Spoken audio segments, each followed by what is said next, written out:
addictive and it's more gross. So that even brings down the use. You're not going to use it as much. Kratom kills the pain in your body. It also cures social anxiety. The government's solution to stuff like this is always prohibition, which means putting more people in jail. How big is your appetite for the war on drugs? I'm sure it's small. It's shrinking every single day.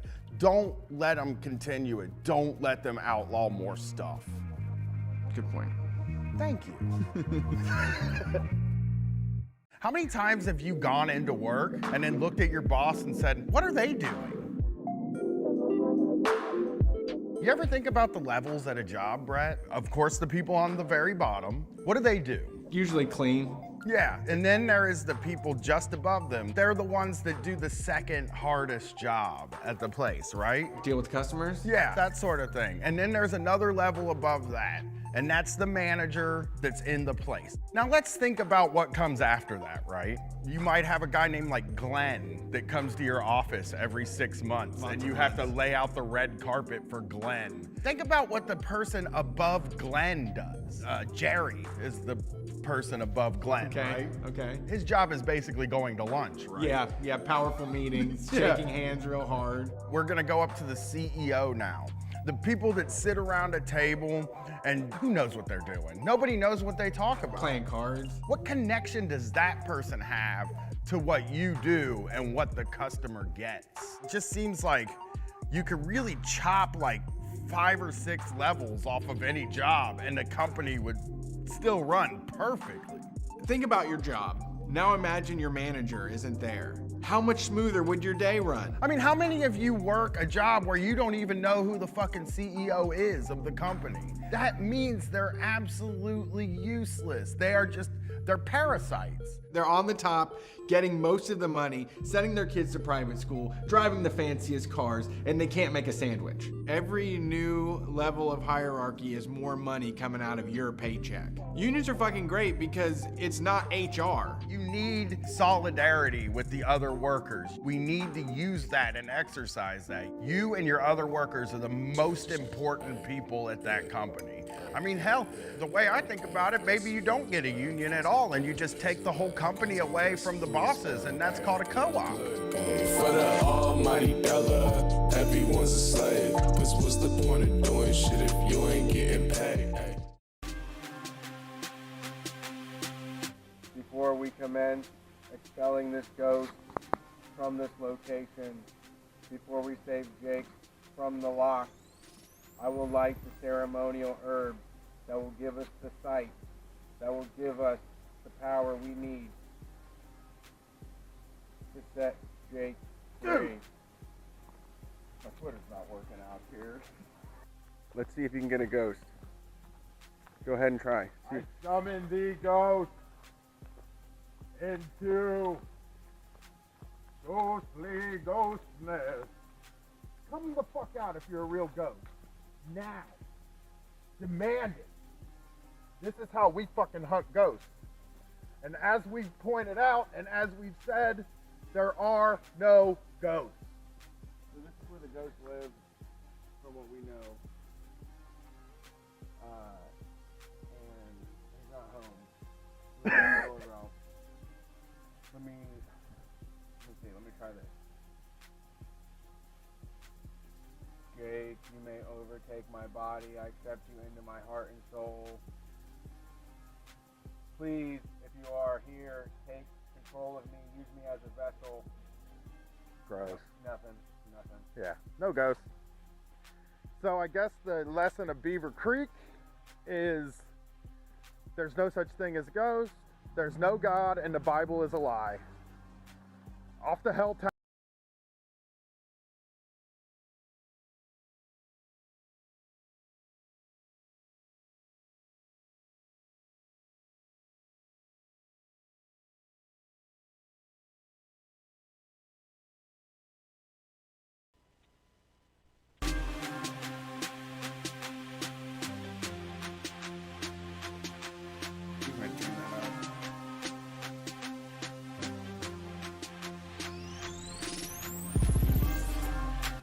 Hey everybody, welcome to Street Fight Radio. It's the call-in show. We're streaming live on Twitter, Twitch, and YouTube, not on Facebook. Unfortunately, we have lost our Facebook page through the promotion of Kratom.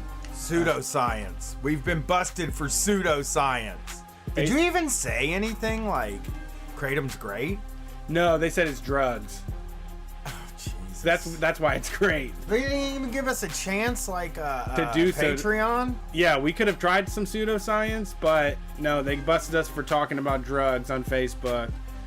Posting privileges may come back. Other than that, I'm trying to get everybody to head over to Twitch, twitch.tv/StreetFightRadio. We need to get our numbers up over there. Brian's going to be doing some video game streaming. Not video game streaming. I'm going to be doing some I am going to, in the next like 2 weeks, when I figure out all my shit, I'm going to go on late at night. I'm going to call Late Night with Murder O'Brien.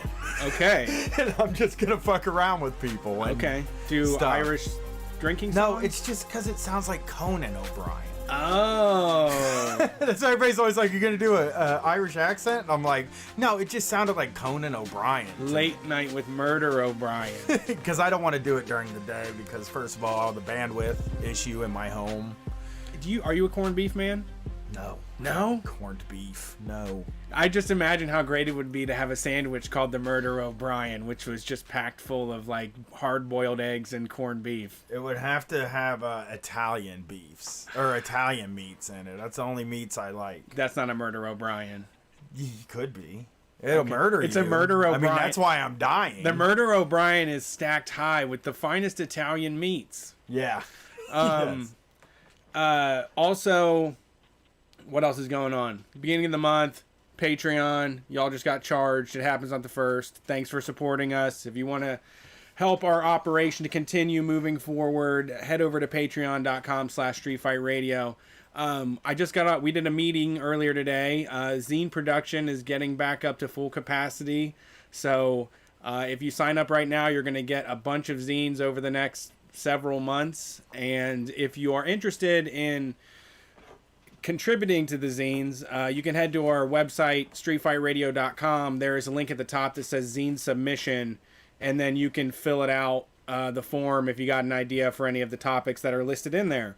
So I'm excited about getting that going again. As always, we need people to buy t-shirts and stickers and other things during these trying times. Store.streetfightradio.com. We appreciate the support. Otherwise, we'd be going out and doing a live show. We are in the process of figuring out how to do an online super show. That's coming in this month, we'll say, right? Yeah. I hope. Yeah, I hope to have it going in the next few weeks. It's going to take work because we got to figure out if we can do it. We got to get the guests. We got to line everything up. But I think we're going to do a fucking pretty cool little thing. Yeah. Yeah. Yeah. It'll be fun. You know, we'll just chat with our friends and watch some videos. Maybe we'll play some video games. Who fucking knows what we're going to do? I know. It could be anything. Could be. And I think we're streaming some games this week. Yeah, I want to. I got the final build of Tonight We Riot, which is a new game that's being put out by Means TV. They're producing the game. The people actually behind Tonight We Riot reached out to Means and were like, do you want to be the publisher of the game? We talked about it in the meeting. We're like, hell yeah, let's do it. I've been playing the game. It's a lot of fun. I have to say that. But Oh, no. I got to get you to play because it would be twice as fun. Okay. I yeah. thought it was going to be like some text-based RPG, like some TI-83 calculator type game. Oh, yeah. It's literally a beat-em-up game in like 8 bits. So you're just people in masks using bricks and Molotov cocktails to beat up the police and chase businessmen down. That sounds fun. It's good. I will. I would love to play that. Yeah, I recommend it. So we'll try to jump on the stream if we can. Yeah. I have to figure out how to adjust the quality that's being sent out to the stream so it won't lock up. Yeah. I think. Yeah. Man, I'm working my ass off on my thing at my house, and it's hell, really. Yeah. Technology is hell. Really is. Nothing works. Only conceptually. Like Yeah. they release a product and they're like, you can do this with our product, and then they don't ever check on if everybody could actually stream a video game from their Switch without it chopping up. Or if they could just like even figure out how to do, like, there's all this stuff that's like, it should be simple.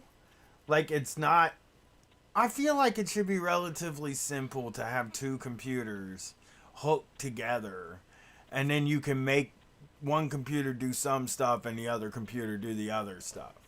It's not. No, it's very hard to do that. That is like nearly impossible to do. Yeah, don't start thinking about like that. That's sci-fi shit. That's science fiction. Yeah, that's what I'm working on. I got my I did today use my studio for good. I got a medical marijuana card. I am now a medical marijuana patient in the state of Ohio. Are they going to mail you an actual card? No, they make you keep it on your phone in the picture, in the camera roll. It's just a picture of What? card. I swear to fucking God. So you did this over the phone. I did it Over over the Zoom. Zoom meeting, okay. Yeah, I did a Zoom meeting. And, you know, hey, it was some pretty rigorous medical testing for me to get this card. So was the doctor wearing tie-dye scrubs? No, he had a serious doctor look. Like, when he showed up, I was like, oh, no. Probably overcompensating.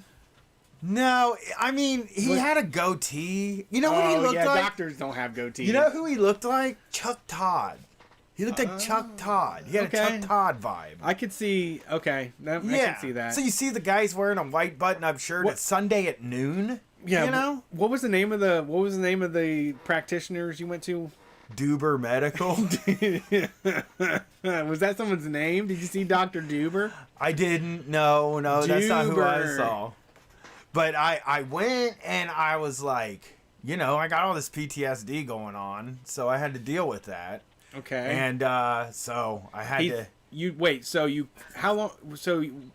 just jumped right into it, right? Yeah, we did it for 20 minutes. We talked about 25 minutes. So he asked, why do you want medical marijuana, right?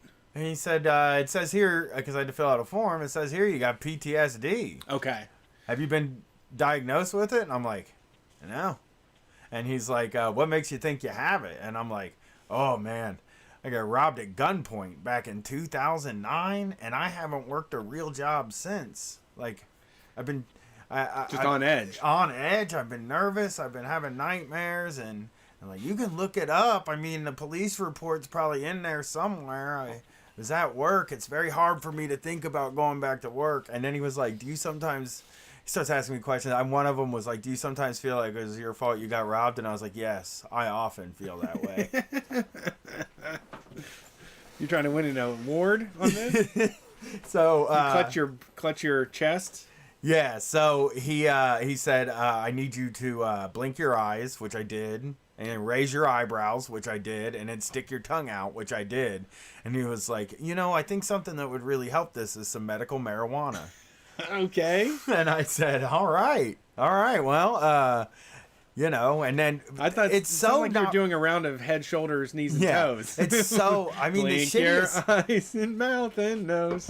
It's shitty because, like, no person that makes less money than me could ever, like, be involved with the medical marijuana system in Ohio. No possible fucking way. Why is that? I mean, it cost me $174 to get the appointment, and then as soon as I was approved, I had to pay $50 for the card. Okay. So that's already your That's an ounce of weed. $225 in right there. That sounds like an ounce of weed to me. Yeah. And then when you go to the store, it's like, holy shit. So I was on the phone. You had to order it over the phone today? You have to order over the phone. Is that normal practice? Not when shit's normal. Like, not when coronavirus isn't happening. Okay. I went to the only place open on Sunday. And I was a new patient, so I had to call them to register as a new patient so then I could go up there and get an appointment or, you know, get on a waiting list. Do you know all the ones in Columbus? Yeah. How many are there? How many dispensaries are there? There's like 5 and then one right by you that's going to open eventually.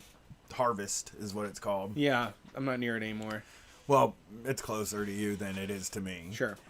There's some in Grove City and there's some in Hilliard. There's a few. I've only had it for today, but Jesus. So I get on the phone to order it and I'm like, this is not the way to do weed. first of all. I order my weed on the phone. No, I'm saying though, when there's like a big, huge selection of stuff, Yeah. and you can't look at the menu, Yeah. and you're just like, so do y'all got like anything taste like watermelon? That sucks. No, that's really bad. You know, like what kind of candy bars y'all got? And So it's the, like, so the biggest complaint that we had about the bud tender thing is that you're like, what's that right there? They're like, that is strawberry lemonade Waffy Taffy. It comes in 100 milligrams or 300 milligrams. Do you want it? And you're like, no. And they're like, what's that? Like, that's Weezy cups. They come in 50 milligrams or 100 milligrams. Do you want that? And you're like, no. So it's just like, please, could I just look at what you have and you leave me alone until I want to buy it? Why can't this be a regular cashier situation where I just do the money stuff with you? yeah. I also, this is kind of related, but I've been ordering out a lot of food with families, and ordering for 7 people over the phone is something that gives me anxiety. Yeah. Because I just hate feel it. bad because you've ordered like your 4th entree, and they're like, "Is that all?" And you're like, "Oh no, there's a lot to go. There's add-ons, there's an appetizer, there's some side items. We got a ways to go with this fucking order." Yeah, I hate that, man. I order on the app if I can. Calling on the phone is just the It's worst. hard to look someone in the face and be like, "I'm gonna ask for a nightmare. I'm gonna ask you to put a nightmare into styrofoam and get it to me in 30 minutes." Yeah. So so I called though, and I got 2 things of gummies. That's all. Yeah, you know, now I can get it anytime I want.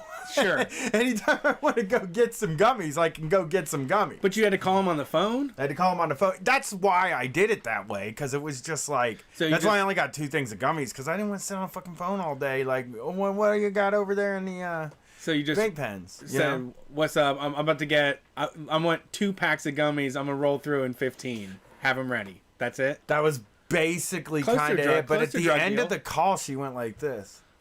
That's going to come to $84. And I was like, okay. And I thought she meant $284. So I did go to the bank and take $300 out. And I was like kind of shaking because I was like, God damn, man, that's expensive. Yeah, I would never. In my life. It was even where I was like, I'm going to turn around and just leave. Yeah, you. The only time you pay that much for gummies is if you're on a TV show with 2 chains.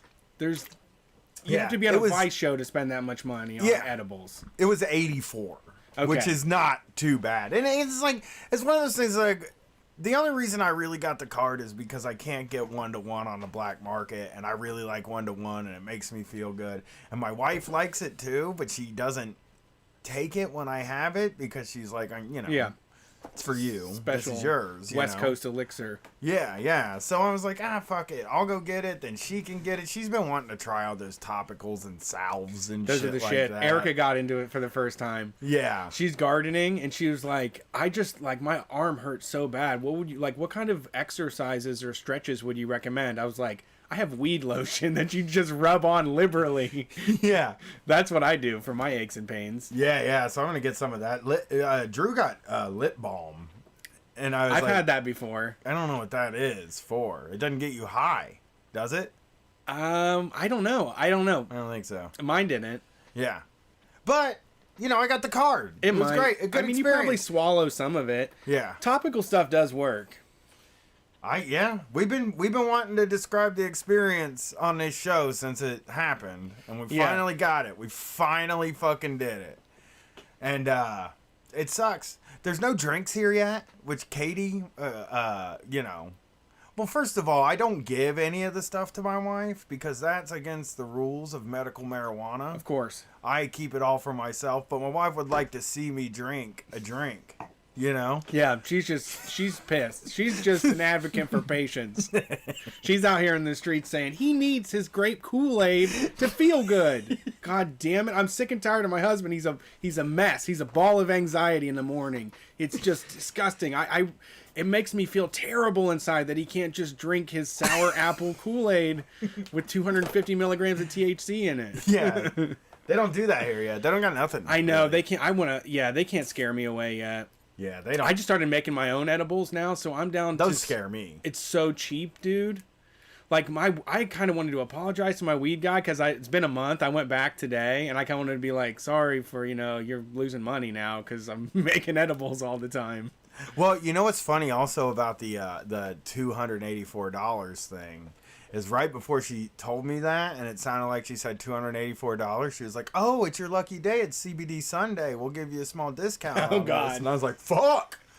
These things are $150 a pack? Yeah. No, I'll just go back to Michigan." Yeah, you should just get heroin or cocaine or something or meth for that much money. Yeah, I mean, I assume it keeps getting better and better as times Yeah, go, they'll chip you away know. at it. Yeah. The tenths. Ohio so many tenth. tenths. It's all tenths, dude. It's all fucking tenths. You gotta So- go buy a tenth. So yeah, from what I found, the first person that I knew that got it told me that Ohio came up with this stupid thing. Weed, since the beginning of time, since caveman discovered it, they sold it to each other as eighths. Dimes too, but Dimes and nickels too. the tenth is a dime. A tenth and was- a dime was a dime because it was $10. Right. You know. Right. But a tenth is something that's now been created by the government of Ohio. And that's how much you're allowed to use per day, basically? Isn't that what it's right? Yeah. What it is? Me and Jason, I mean, back in the day when we used to buy weed, I remember going to the weed guy and being like, "Hey, can I get a 20 sack?" Which is such a fucking scuzz move. Cause it was like an eighth was 25. So you'd be like, "Well, I can't get that $5 fucking dollars. Can you Let's go get a 20. go make an eighth and just pinch something significant off of it? I remember the dealers being like, "There isn't a fucking 20," but they Yeah. would sell you something. But they'd be like, "There's not a 20 sack, dude." Yeah, but I mean, in a Warren G song there was. Yeah. We would try to get a 20. We would try to get fucking nickels. Well, wonder if we can get a nickel. It's like walk fucking a half hour across the neighborhood to buy a nickel bag of weed. Yeah. There was None of our dealers, most of our dealers maybe would do a dime every once in a while, but they fucking were all about just like an eighth or a quarter. Or a Yeah, half. most weed guys. I even had weed. I've sat around while weed guys literally do like money management with the person that buys from them. They're like, you come to me every single day and you buy $10 worth of weed. You are somehow able to get enough money for a quarter. 5 days. Yeah, you would not have to come back and you would be saving money. Please consider just getting all your money together when you get paid and buying enough for the week instead of knocking on my fucking door every single day. Yeah, people were like really like that with pills a lot. Oh, too. pills, Back yeah. when I was doing pills, I would be at like the guy's house getting some pills, and somebody would come in there and they'd be like, "How many you want?" And he'd be like, 3. It's like, well, I'll see you later. See you at dinner. Be sitting across the room like, "What the fuck are we doing?" I'll have 3 Vicodin. Yeah. Oh, okay. Well, you're gonna be back in 2 hours. Yeah, God, man, drugs are so fucking weird. they are. I mean, But it's funny the way that for me, even as like a loud and proud user, they're just embarrassing themselves by trying to say this is a doctor thing that they're doing. This is like medicine that they're giving out right now, just because they add a whole lot of paperwork and designations on you can only use a tenth of weed every single day, and all of this shit is just stupid, and they're charging you more than what it would be on the black market. yeah. Sir, I'd like to prescribe you 1/2 of a Rice Krispies treat. Right. Yeah, every day you need a goofball. I'm gonna get you off. We're gonna get you off of that trazodone. You're gonna have a goofball before bed every single night. I'm gonna check. I'm gonna ask to see those wrappers of all those weed Snickers. It's called Green Kush now. It used to be called Green Crack, so it might still be called Green Crack at other places, but that stuff seems to really be helping my patients. Yeah. If you want to release the pressure of here, Headband is one that just releases all of the tension, headaches, and all of the pressure around here. I need you to buy whipped cream, THC-laced whipped cream, and put it on your ice cream. That's once a day at night after dinner. Yep. So it It's is right in so range. stupid. It's the stupidest fucking thing we've ever done. I just hate it because it's one of those things where I just want to pay less for it. I just Yeah. don't want to pay the upcharge. This is something that we could all accept. It's a plant. It could be so dirt cheap, and I think it would get rid of a lot of the appeal of it too. Yeah. Well, yeah. I mean, it would have been funny to be around after alcohol prohibition and seen doctors like, Oh yeah. the 140-ounce bottle of Hurricane. He's like, oh, it's tooth hurty. Better have a nip of my lidocaine or whatever the fuck they. Yeah, I'll drink my Malort because I have a stomach ache. it's so fucked up, man. It's so it just because it's like it's a necessary step so the Ohio Pharmacy Board can get a little bit of money in there too, and then they will legalize. We know it's going to be legal recreationally here sometime, and then it'll just be cheaper for me. But it's Yeah. not going to be much cheaper for me because I think they're still going to do the tenths when it's Well, recreation, unless they I mean, change the law. The way that Cali is like for the recreational prices you get screwed, but your medical you can at least get something that I won't scoff at. You know? Yeah. Like the medical prices in Cali were competing with black market stuff. that I saw. Yeah. Well, it's like that in Michigan too. I looked up reciprocity already because I'm just like when we go on tour, like state reciprocity with the Ohio medical card. It's like I can probably hook up some shit when we're in like some of those states where the medical prices are cheaper. I could buy 100 milligram gummies and shit. Yeah. I like this now. Yeah. I like this. Yeah. I mean, that's one of the things about Ohio that I thought was pretty weird is that they do sell like not single use, but they sell packs of 20 milligram gummies here, which is like in most states you can only get 10. 20 Packs. milligrams a piece? Each 20 milligrams each. Okay. So you can like, I mean, that's something, you know, they try to sell me some 20 milligram gummies and I'm like, guys, I'm just Back you know. off, jack off. When I got on when I was talking to the doctor, I was all like, this whole world of weed, it's so weird. You know what I mean? Yeah, so when you talk to your doctor, did you act like you never done weed before? No, because I told him in the thing, it said, have you ever done weed? I was like, yes. And because you can go to Denver and do weed, you know? It's not like a bad thing to have done it. Well, I'm but- just wondering if this guy like thinks he's turning you on to like jazz music and shit. Kind of. The dispensary like, people though were like very much like this woman was like, have you ever? So is this your first time using weed? And I'm like, no. And she was like, good. Then you know what you want. What do you want? And that made it easier to order. If But I she was didn't like recommend you try out like Derek Trucks band or anything like that. no, nobody Said like hit me with any of that. The only weird thing that I hate about the law is that you have to keep it in the trunk of your car, which is such a weird. that's what Steph and DC always said. You don't even have to keep a gun in the trunk of your car in Ohio. You can carry a gun on you when you're driving your car, but you can't put But your not- weed in the front seat next to you. All right. So weird. So fucking weird. Let's do it, man. You ready for calls? Oh yeah, let me put the headphones in. We're taking calls tonight. I didn't even say that at the beginning. Boy, it doesn't matter. You want to dial in, the number is 614-655-3887. We're doing the show for all of the brave folks out there on the front lines. We want to hear what the fuck is going on because it looks like calamity from my bunker. Georgia and shit, yeah. Yeah, so I mean, this is a time where we have a fucking recession that is affecting like service workers, and nobody does media, nobody ever reports on what's going on in like the service industry. You So saw that that's story. We were going to talk about it this week from NPR. We didn't get to it, but it was like this coffee shop story that we covered last week about the coffee shop. And they were like doing an apology. And they were like, one mistake we made is we didn't even consider talking to one of the employees of the coffee shop. And I was like, yeah, okay. Well, imagine that, NPR. yeah. Maybe that's why, it's hard for people with a left. Like, why would anybody take you seriously? You wouldn't have your position if you thought about the people that are making the coffee. You wouldn't have your position at NPR. That's the answer. They just whip it out of you. Those type of people are not who they're going to report on, and you either understand that or you lose your job.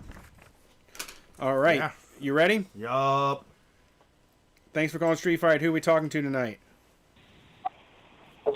Hi, can you hear me? I can Sure hear can. you. Hi, I'm Twin Chicken. My pronouns are she, her. How are you guys doing tonight? Okay, how are you, Twin Chicken? I'm good. I'm just hanging out at home, doing some dishes, thinking about the general strike. Yeah, when's the general strike is what day? I thought it was May 1st. Yeah, well, I think this is a matter of a lot of debate. In my opinion, the first general strike was on April 1st, and the second general strike was on May 1st. All right. Okay. And then I think the next general strike is going to be on June 1st. June 1st. Same those rent payments. Mm-hmm. Yeah. I think we're going to see more people refuse to pay rent and refuse to die at work. Yeah, refuse to leave their house, like refuse to get kicked out. You know, there's already protections in place in some places. I've seen a few of those too. Like people getting kicked out in California. I saw a woman get like really beat up by the police, pulled out of a house that had been abandoned for 4 years. Wow. I wish we could. Yeah, I live in. I'm sorry. Where do you live? I live in Portland, Oregon, where there is a stay-at-home order. Though a lot of people are still going outside. And I don't know if you've heard, but the IWW here in Portland has been doing a lot of work at around the time that the shutdown began. Several union campaigns went public, and we're growing at an exponential rate now. That's great. That's good news. I mean, like I imagine, and I had talked to some people about this before, that like you really could start having some pretty. I don't have a better word for this, so I'm just gonna say it like that. You could really start having some reckless conversations at work if you're an essential employee now. Oh yeah. If you're at Jimmy John's, you can just start getting really reckless, you know. Or if you're at the grocery store, you can get pretty crazy now. You're allowed. What are they gonna fucking do? I mean, let me tell you, I have been a member of the IWW for about 4 years. I have worked at an IWW union shop. And the longer that the union has been there, the more reckless I have been in my conversations with customers and with my coworkers. And the last days before the coronavirus hit, I was pretty much every day just having conversations with customers about the coming revolution. Well, you can also, I mean, like, I was just thinking about, like, the grocery store is the one I think about the most, because I think that's the one that puts their employees in the most danger. Because Yeah. I did go through the McDonald's drive-through today, and it feels like, Yeah. and I'm not saying McDonald's is a good company or anything, but I do think by closing the inside and also having them wear masks and gloves, and it says on the door they're checking temperatures. Now, I don't fucking know if they're doing that. I hardly believe that. But also putting a screen down on the drive-through so that you can just reach. I feel like that's a relatively safe workplace. I still think they should unionize. And if they wanted to strike, I'd be like, yeah, do that shit. But like the grocery store workers, some of them have a union, and they're, you know, and they're getting run all over. And I don't know. I think like that's where we really got to start looking at the big box stores and the grocery stores, because those are the places where we gotta, like, that's where the unions can happen. That's where you could build and grow the unions. Well, I mean, just to get down to it, it's the only place that has the shit that we care about. Yeah. Like, this is the stuff that we actually care about, and that still has to be distributed amongst us. We still all want our rations of meats and toilet papers and all of the other stuff. And, you know, that part of the job, that part of society is important. It's never going to fucking go away. And it is something that we have lost a lot of ground on and just said it's a teenager's job, or, you know, the unions that they have aren't doing it like enough. I felt the same way. I went to Kroger and I saw people without masks. I saw people without gloves, and I'm like, what is going on? Like, why is this being offered? Why isn't it being required at this point?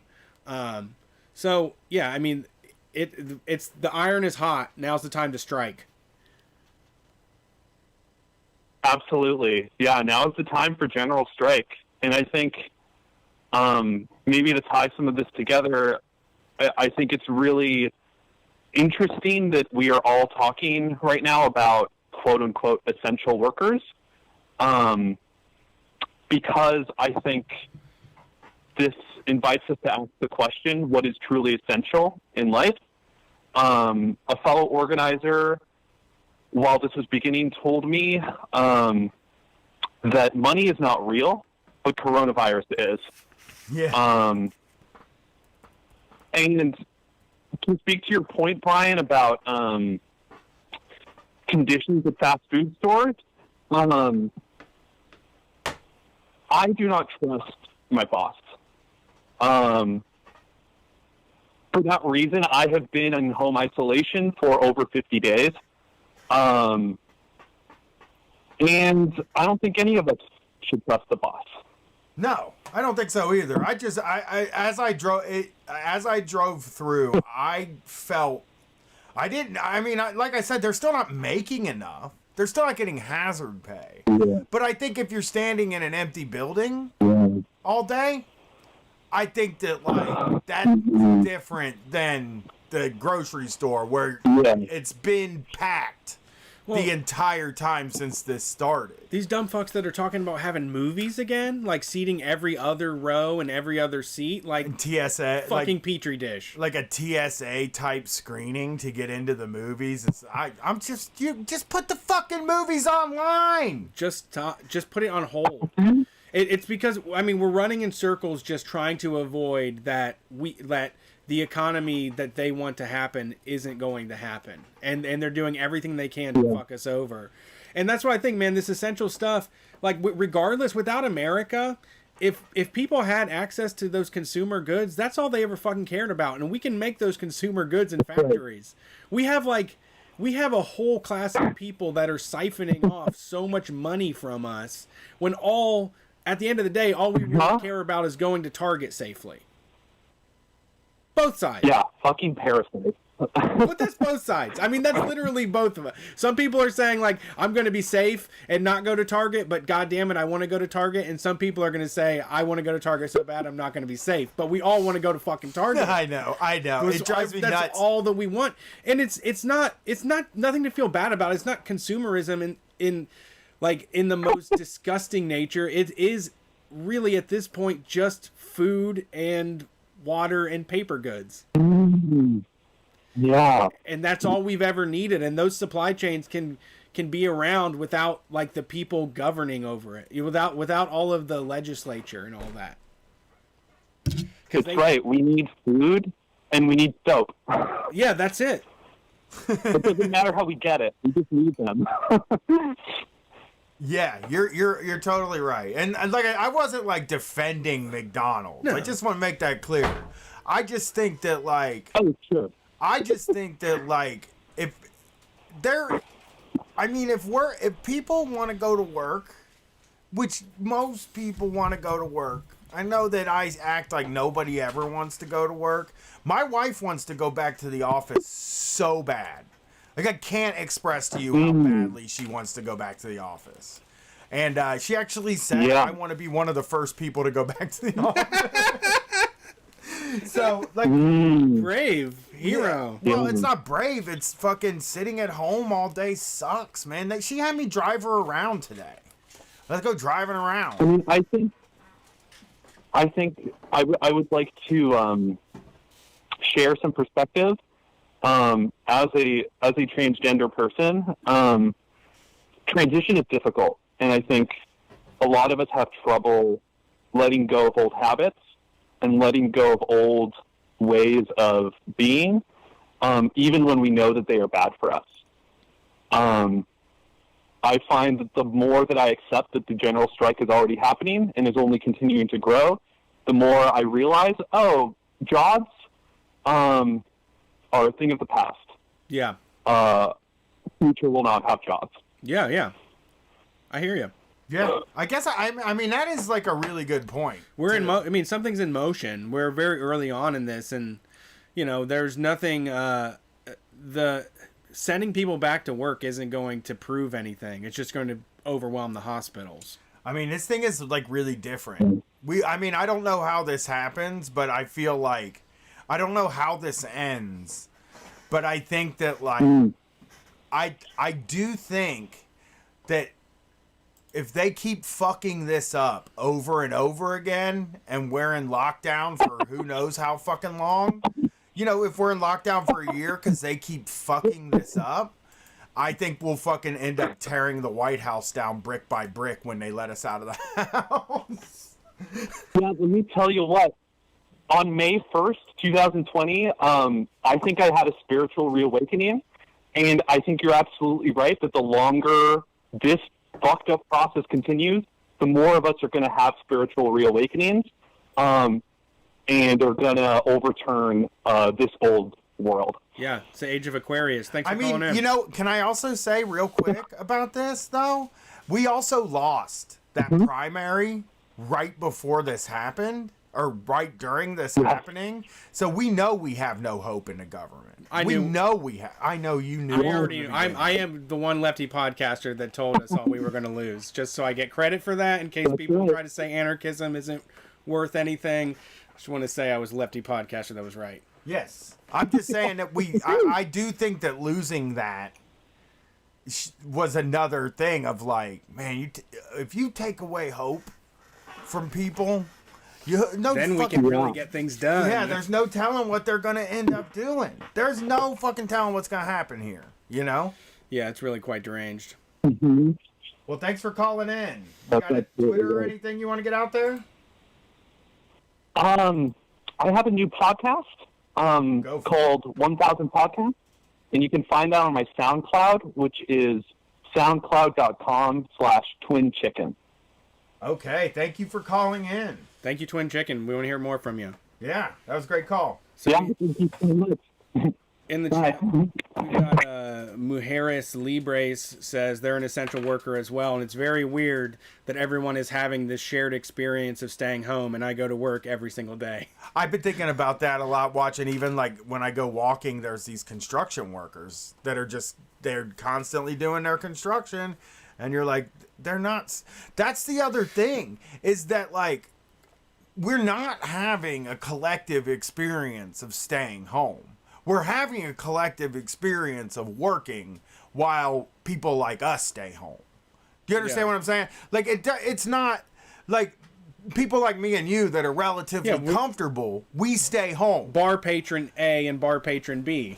yeah. Normally go to the bar and spend X amount of dollars every single Saturday so that bartender A and bartender B can pay their rent. Yes. So there are a bunch of people who are staying home and sort of having a shared experience. But I think the wider shared experience, and we always have to remember that, is that the people working in these big box stores, these hardware stores, these places that are working now, they're the most of us. Yeah, and Taco Bell isn't telling them, like, get ready because we're going to shut down. They're telling them you are expected to be here on your schedule. Yeah. People are going to be in this drive-through. McDonald's, like, they're saying, here's a mask, here's some gloves, come to work. Like, yeah. Like, yeah, all these... Well, they're hiring. They're all hiring. I don't know. I mean, I guess...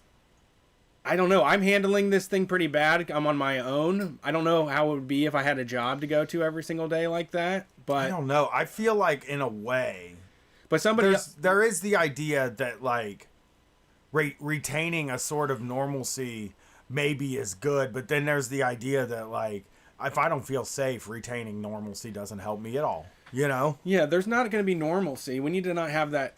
That's not a conversation. For going to what I'm saying is retaining your normal schedule that you had before coronavirus. Like, there's a part of me that thinks like, well, because I do basically retain the schedule that I had before. I do all the same shit, you know? And, but like, if I was going to an Amazon warehouse or if I was going to the grocery store, yeah, I think, you know, having normalcy would be fucking great.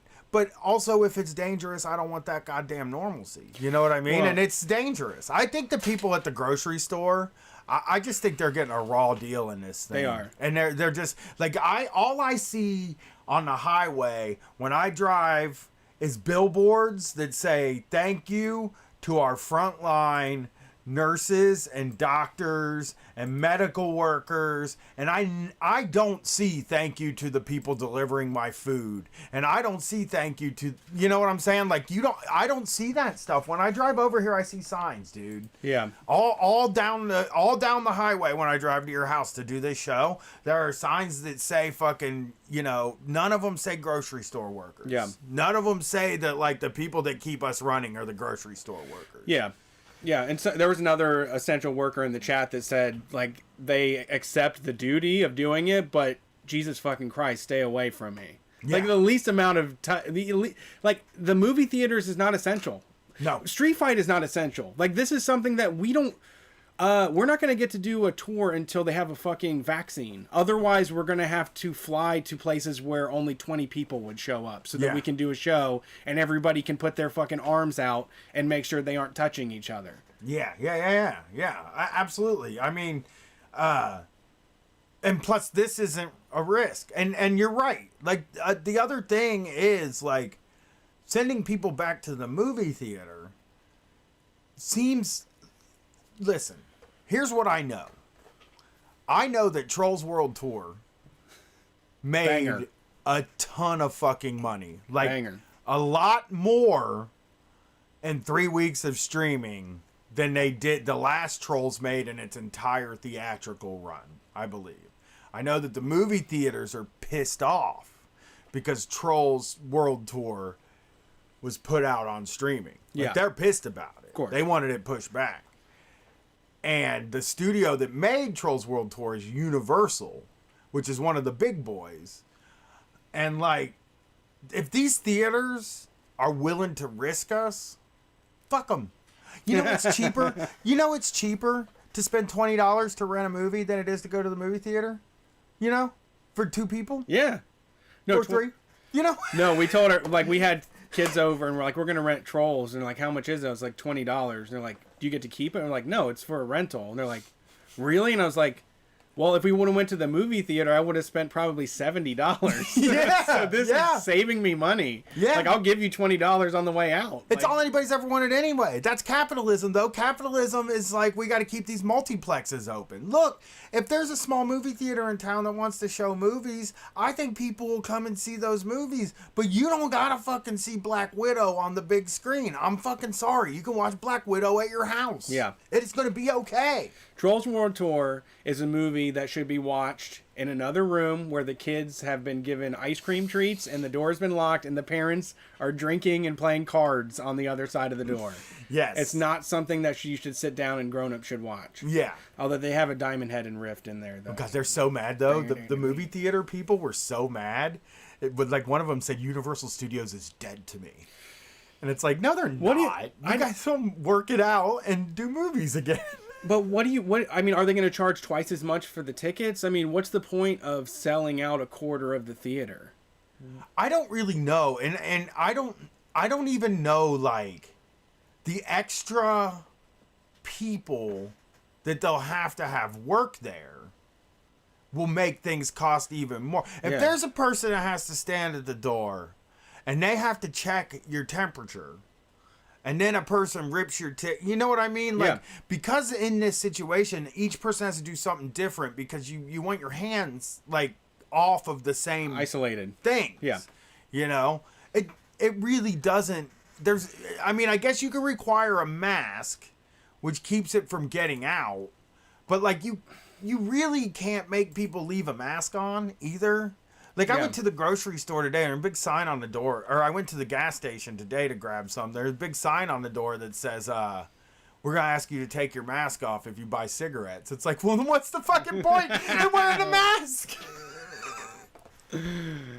Just let kids have cigarettes in COVID. That's the smoking age is 14 now. I just don't get what the point of the mask is if you have to fucking take it off. But I bought alcohol with the mask on. Yeah, So I have too. Yeah, I have too. It's weird. I just got old eyes though. Because when I went to do it, when I went to buy the alcohol with the mask on, I was like, they don't fucking, why? The guy checked my ID. I was like, what are we doing here? Dude, this is ridiculous. I went to the liquor store. I had on a black and red hoodie, black jeans, black and red Jordan 13s, and I had a red bandana on. I totally looked like a fucking gang member. And I walked right into that liquor store, and it was the weirdest feeling in the world. I still don't understand it. All right, you ready? Yeah, go for it. Let's go. Thanks for calling Street Fight. Who are we talking to tonight? Ba-ba-da-ba-ba. Hanging internet. Hello? Howdy. Hello? What's up? Hey, What's up? wow, I'm so excited. I'm a Terry. I live in DC. And I wanted to tell a story about a handshake gone awry. Interesting. Okay. Yes. Is it a recent handshake? It was like within the last 6 months. Yeah. It was so ridiculous. So, for by way of background, I'm a tax lawyer. And like, where I work for the federal government. Hey, and, I wanted to know, when you did all of your studying, did they ever point out that taxation is theft? Did they ever say that in your studies? Yeah, dude, we say it every day. No, we don't. We don't say it every day. Did they No. say anything about the non-aggression principle and how taxes violate? Oh my god. Oh my god. There's a lot of libertarians in tax for some reason. They help us beat them. I need to get a libertarian tax lawyer. Oh my god. It's truly amazing. So, like, you're just like, you know what we're doing, right?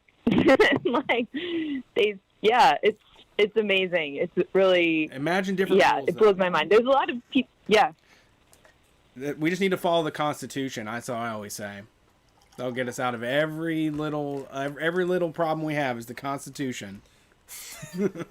Yeah, dude. Yeah, just keep a copy in your pocket. It'll be fine.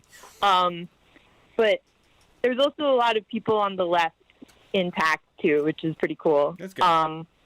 But so I work like my like colleagues do like a happy hour every Friday, and I don't usually go, but like my friend, it was like one of her last days, so like I decided to go. I don't like drink or anything, and so you do these things where like friends of friends show up and like you introduce yourself and you like never actually remember anybody's name, but you just like do it because it's like polite. And my friend introduced me to this person who works at one of the big accounting firms, and like he had like a chip on his shoulder or something because he's like one of those guys who like talks like this, right? Yeah. And, and like he had like a little bit like too tight like work clothes on, like a too tight collared shirt and like too tight pants. Yeah.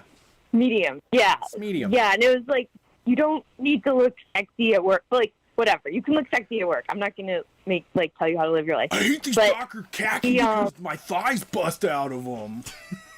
Yeah, dude. Yeah, we're like, and he's like rolled up, guys like squat. Yes.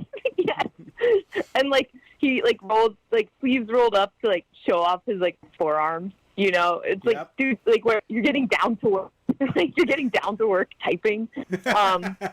But so anyway, so my friend was like, oh, this is so I don't even remember his name, and I shook his hand, and he shook my hand. He squeezed so fucking hard, like my like lizard brain like took over or something, and I just squeezed his hand as hard as I could back, and he like recoiled and was like, what the fuck? And I was like, oh, I'm sorry, I don't know what to tell you. And God damn. yeah, it was like, I guess So you did it back it to was him, like, I don't know, like, and then he thought that you were. I didn't like. Yes, and then I look like the asshole because nobody like is looking at like how hands grip each other, right? So I just looked crazy, which was true, but like I didn't start it. Yeah, So- you didn't start it. He tried to knuckle roll you. Thank you. He thought he was gonna knuckle roll Yeah. you and just have you put up with it, and you're the first person that went back at him. Probably not good for your networking or good for your career, but I think it was the right move at the time. I think it's really funny though to Yeah. have like a really swole guy with like Popeye forearms be like, "Ow, ow! You hurt my hand when you shook it." I know. I know. It's like we're all tax lawyers too. Like none of us are cool. You know what I mean? Like none of us are cool. That's just okay. And I don't know. He wanted to be cool. You know, everybody, Yeah, that was everybody, my story. everybody at the call center was like that too, though. Like we had people that were like buttoned up, handsome boys that tried to like act like. And it's funny because you're making $9 an hour, but you work in an office. And I think that's what it is. If once you work in an office, you think you become something. You are. You're. Yeah. I mean, because you're in the building, they're talking about all the people on the floor, like what's about to happen to them, and you're in the office hearing the scuttlebutt. They're like, "Yeah, we're about to bring the hammer down on all these healthcare plans," and you're up there like, "Ooh!" and you're watching them from the window on their forklifts, and just knowing that they're about to have an all hands on deck meeting that's going to ruin their life. And just having like this guy's sitting around thinking about how he has to project power Yes. at his tax lawyer job. Yeah. Yeah. That's how you do it. Get him with the handshake. Yes. You know it's funny. Seriously. Handshakes are such a weird thing, and it's a small group of guys that really grab onto it as like the indication of everything about your character. It's like some sort of palm reading thing, in a way. I've had Yes. so many guys. They've all read like Go ahead. they've all read like Rich Dad Poor Dad too. You know, Yeah, that's like, one of my jams.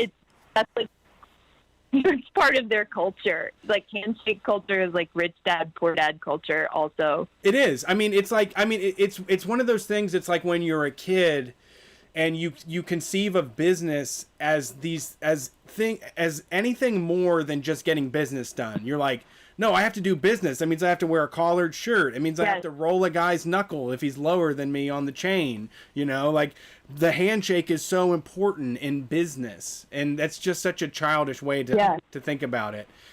Ugh. Well, it's really male. I think like that's something that has struck me is like at work, men, everything is like a zero-sum game for them. It's like the speed that they walk, like how they carry themselves, like who goes through the elevator first, like holding the door, pushing the button, like just all these things that like I don't like when I've been in like mostly women workplaces, like it hasn't been a power thing. Whereas I feel like men, there's constantly this like, I'm gonna squeeze the shit out of your hand, like I'm gonna like, you know, do this or like do that, and it's just like it's not the best. Let me No, you're present right. the other side You're of right. this, where I walk every day. I love taking a big, long, fucking, 18-mile walk. And every once in a while, my wife's like, hey, I want to do the first leg of your walk with you. That woman walks so fucking fast, man. I'm like, hey, we don't move that fast, And then, like, by about, like, 2 miles in, she's like, I'm exhausted. I'm just tired. I'm like, no shit. I've been running next to you. So I feel like she's trying to out macho me, which Okay. is what we do in my house. Whoever's the toughest, most macho is the winner. Yeah, it really is. It comes down to that trad life type of thing, where you can kind of cobble together this idea of some sort of like tradition and communication amongst like businessmen and things like that. But it's antiquated, but at the same time pervasive as hell, because there's all these like insecure young guys that just want to pretend like they know it all, or that they are at the top of their field, or that like you said, no one can be good at their job. There has to be someone that's best at their job, and that's them. Yeah. And I think it's kind of reasonable in a lot of ways, too, because you do see people at work, like, getting fucked, right? Like, they do create situations where, like, you know, you have to, like, fuck someone to just keep your job. You have to advocate for yourself. And, like, yeah. Yeah. And so it's, like, it's super shitty, but, like, it's a reasonable, like, understandable reaction. Yeah, I mean, it's the system's set up for all of that stuff to prevail. And it's so stupid, though. Like, when I remember being young and under 25 and just desperately wanting to think I had things figured out, and when it was finally, I accepted that I didn't know everything, and I was able to, like, work on stuff, and I was able to see things in a more emotionally healthy way than, like, I'm mad at everybody that points out when I'm wrong. You know, like, it was a better living for me. Like, ultimately, this kind of stuff has to be taken out of all of the way we do transactions because it doesn't help anyone in the long run. Well, I think the handshakes are over. Yeah, that's so true. I think handshakes are over, but they're going to make you play bloody knuckles with them. Yeah, bloody elbows. Yeah. Wait till you see this elbow I throw when we get out of here. Yeah. Have you ever watched it? You know, Yeah, right. I was going to say, have you ever watched Like, the what game of is bloody the knuckles? aggressive... Partooken. Go ahead. That's a ballsy Oh, move. sorry. I'm sorry. You're fine. No, we were just being What is, idiots. like, the... Like, you think the aggressive thing that people are going to do to show, like, dominance in greeting is, like, fucking up each other's elbows? No, I mean, it's just a possibility. I mean, do it's a think good that... Oh, okay. I was like, shit. I think bloody knuckles will make a comeback because it's like only quick contact. Yeah. I've been seeing all kinds of sport. I've been watching like niche sports lately. Oh, really? I watched Like what? So I watched this. Felix posted it. Well, he posted the name of it, and I had to Google it. It's MMA Oh. and arm wrestling in the same sport, where they arm wrestle, but you can also kick and punch around the table the other day. Ooh. And I was in love That's with a it. game. I know. I love it. That's awesome. You can't really hit any. You can also do like arm bars and shit to them too, Yeah. if you can get to them. But you're also fucking arm wrestling, and it's like this. Wait, is do you the- have to stay seated? No, you're standing up at a table, and you have the arm wrestling done. Like they tape your hands together and everything. Wait, they tape them together? Yeah. Oh, wow. So this then you're fucking arm wrestling, and You then have the to keep guy. elbow down, right? Yeah, and then the guy on the other side of the table would just kick around the table, get you right in the head, knock you out if he wants. And they're like, you can see him standing there. I mean, what do you don't guard, really? So guys were getting concussions because they were just getting punched in the fucking face. You're just fucking arm wrestling, You're and the just guy doing the- across from you. Stop. punching you in the face. It didn't last very long, but I loved it. And slapping. Slap fighting. I'm into slap fighting. I've been watching the best of the slap Yeah. fights. So good. Yeah. Like when someone gets the Yeah. dust slapped off of them, like when they hit somebody and it's just all particles that are left behind of just like sweat and hairspray and who God knows what kind of filth is on the person, but they just slap the dirt off of them. That's like the only good. Oh shit! That's like the only good macho thing. Yeah, slap fighting. It's like dudes doing pain stuff to each other. I loved Mercy. I never won a game in my entire life of Mercy, Yeah. but I love it. Or like Bloody those knuckles like burns where you like twist Oh. the skin on someone's arm. with the eraser. You guys do yeah. those? I had one of those on my hand. Like we used to have to do those on our hand to be the cool kids. Yes. When I was in elementary school. Smiley face. What about smiley face tattoos? I had one of those too because I wanted to be a cool kid. I had a smiley face tattoo. But the worst fucking possible thing was like the size of the eraser burn you had to have to be one of the cool kids. And I was always like, you know, this is really like I remember thinking like this is really really stupid, but like I'm not gonna not be cool. You Yeah. know, so I'd just be sitting there with the eraser. what it takes. Yeah, and you walk around with a bloody fucking nasty scab on your hand for weeks, but you would just be like, I fucking did this, you know, Yeah. to myself because I'm crazy. Dedicated. Or like the real crazy people, they would have other people do it to them, you know. I love that stuff. I think I really think Mutilation in elementary school. well, no, I love when people like really try to like really test their limits of pain that they can take. I'm a guy that likes to do that too. That's why I get in a mosh pit. Yeah. That's why I mosh at concerts. It's like, can I fucking take an ass whooping? Yeah. Yes, I can. Turns out I can. Well, That's like, you remember Atomic Sour Warhead? yes. Yeah. Yes. Love them. Yeah, same genre. Yeah, yeah. My dad would give me $8 every 2 weeks for my allowance, which was low then too. Like that, it's not just some like old man thing. It was low at the time. $8 for 2 weeks. Yeah, $8 every 2 weeks, and I was a smoker, so it was like, come on, man. Some of this is going to that. Yeah, Dad. Come on. I gotta get well every day. Mister, you're my rug doctor. You get me off the floor. But he would give me $8 every 2 weeks, and I would go, and they were 5 cents a piece, the tear jerkers.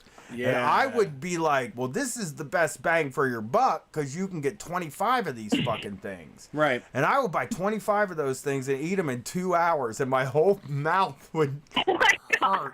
Yeah. So bad. Yeah, Because but we out would there- suck them too. We Yeah. wouldn't fucking chew the gum like normal people. We Yeah. would suck all the sour stuff And- off. Like, I love this stuff. All those bullshit ass people ate their plain fucking M&Ms and just enjoyed it and didn't have any sort of otherworldly experience Well- with it. They just were like, oh, I guess that was a treat to have. They didn't test themselves with warheads. The things about back in the 90s, though, about the warheads and stuff, like growing up in like 90, 92, 93, 94, 95, is that your parents would be like, I don't know why you eat this shit. Like, they would be all like surprised. Like, what is this? Why these kids are getting out of control with their candy. And you'd be like, yeah, I love it. I love it. I'll do it all day. Like Yeah. you're evil Knievel. You can, yeah. It's not the same guys- anymore. You guys remember snorting pixie sticks? Was that a thing? Yeah, I did. Yeah. I'm from Oh, Philly, yeah. so we used to do Yeah. that shit. I did Smarties Yeah. too. Yeah, You snorted Smarties? Yeah, we crushed them up. That was the with first like a time we credit did card it. or something. Yeah, well, like, so, pool it was it was a Jason pool that told ID? me about it. Jason was in 6th grade, or Jason was in middle school, and I was in 5th grade.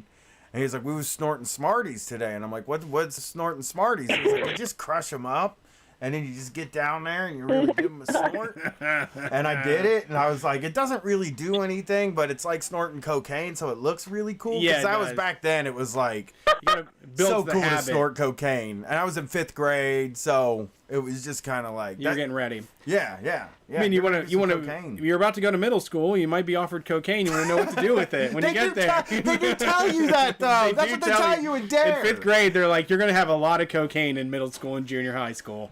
There's gonna be so much heroin, and you're just gonna have to like just avoid all the heroin kids and get to class. Stay on track. Avoid all the heroin kids and get the class. That was Dare. That was fucking Dare. It really was. It's true. Like, you were going to be fucking going down a... Oh, the it wastoids. would look like Times Square, walking Yeah. down to your classes, like, where they'd just be standing out there, like, hey, little kid, I got some cigarettes. Some Lodi is there with Yeah. a bunch of Quaaludes. Is like, let's get out of math class and go have some fun, man. Man, hey, man. All right. Well, thanks for calling in. We appreciate it. Yeah. Thank you. We agree. Macho guys suck, Yeah, I agree. especially handshake guys. Yeah, but it kind of rocks. Okay. kinda rocks. Yeah, you got him back. As long as you get him back.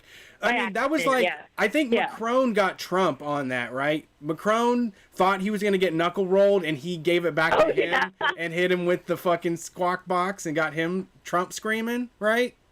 So, Yeah. I mean, I think it is good to play Some offense on shit that. like that.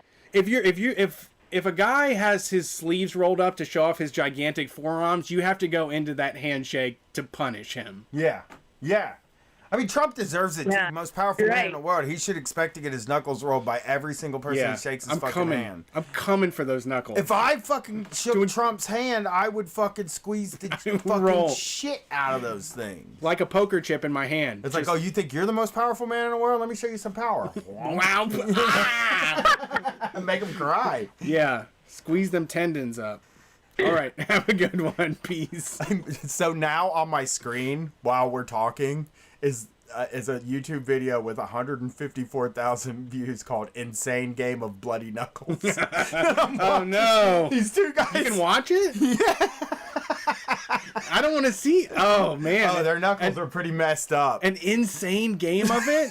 The people that I saw play it were insane. I couldn't imagine being big enough to be on the YouTube. Well, these guys were like lifters. These guys looked like they just got back from the gym, and they were just like.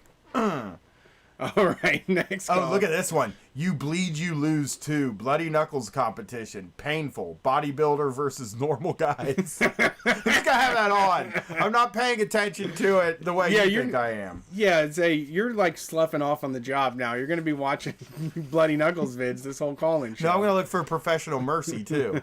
Pro Mercy. Pro Mercy. I love Mercy. Alliance. I love PMA. Mercy. Can't play it anymore because of my wrist. Oh, no. Maybe you and Jason could play a game of Mercy. Thanks for calling Street Fight. Who we're talking to tonight? Oh, hey, is this me? You tell us. Apparently. This is, you can call me Jed. I'm out in Brooklyn. Oh, what's up? How's it in Brooklyn? Name? What's your name? I mean, you've heard pretty much what everyone else has said about it. Big reason I'm calling, though, is I work in academic research. I'm a grad school dropout, and I've got a background in virology and immunology. Oh, cool. Shit. We got experts. So, I mean, I just thought, like, there's a lot of shit going on, a lot of, questions and stuff. If, figured I'd call in if you guys had any questions or anything, I could, let you know what I'm hearing, what my friends off in the virology area are saying. What do you do? I want to know what you up to. Yeah. Like, I want to know how you're living your life, is what I'm saying. Well, I mean, so I work for a university, like a teaching hospital place out here. We're all, they all send us home. It was about, like, I don't know, mid-March. So I've been basically just, like, handling the kind of shit that they got, like, like making sure, like, invoices get paid, all that stuff. Are you, are you taking walks? Sure. Is taking walks bad? There's a question for you. Taking a nice walk bad? I mean, it's not so bad outside, but I broke my toe, like, 3 weeks ago, so I've been stuck inside.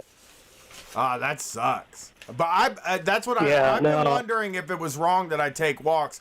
And even lately, so I bought a Camelback finally. Because my back was killing me, dude.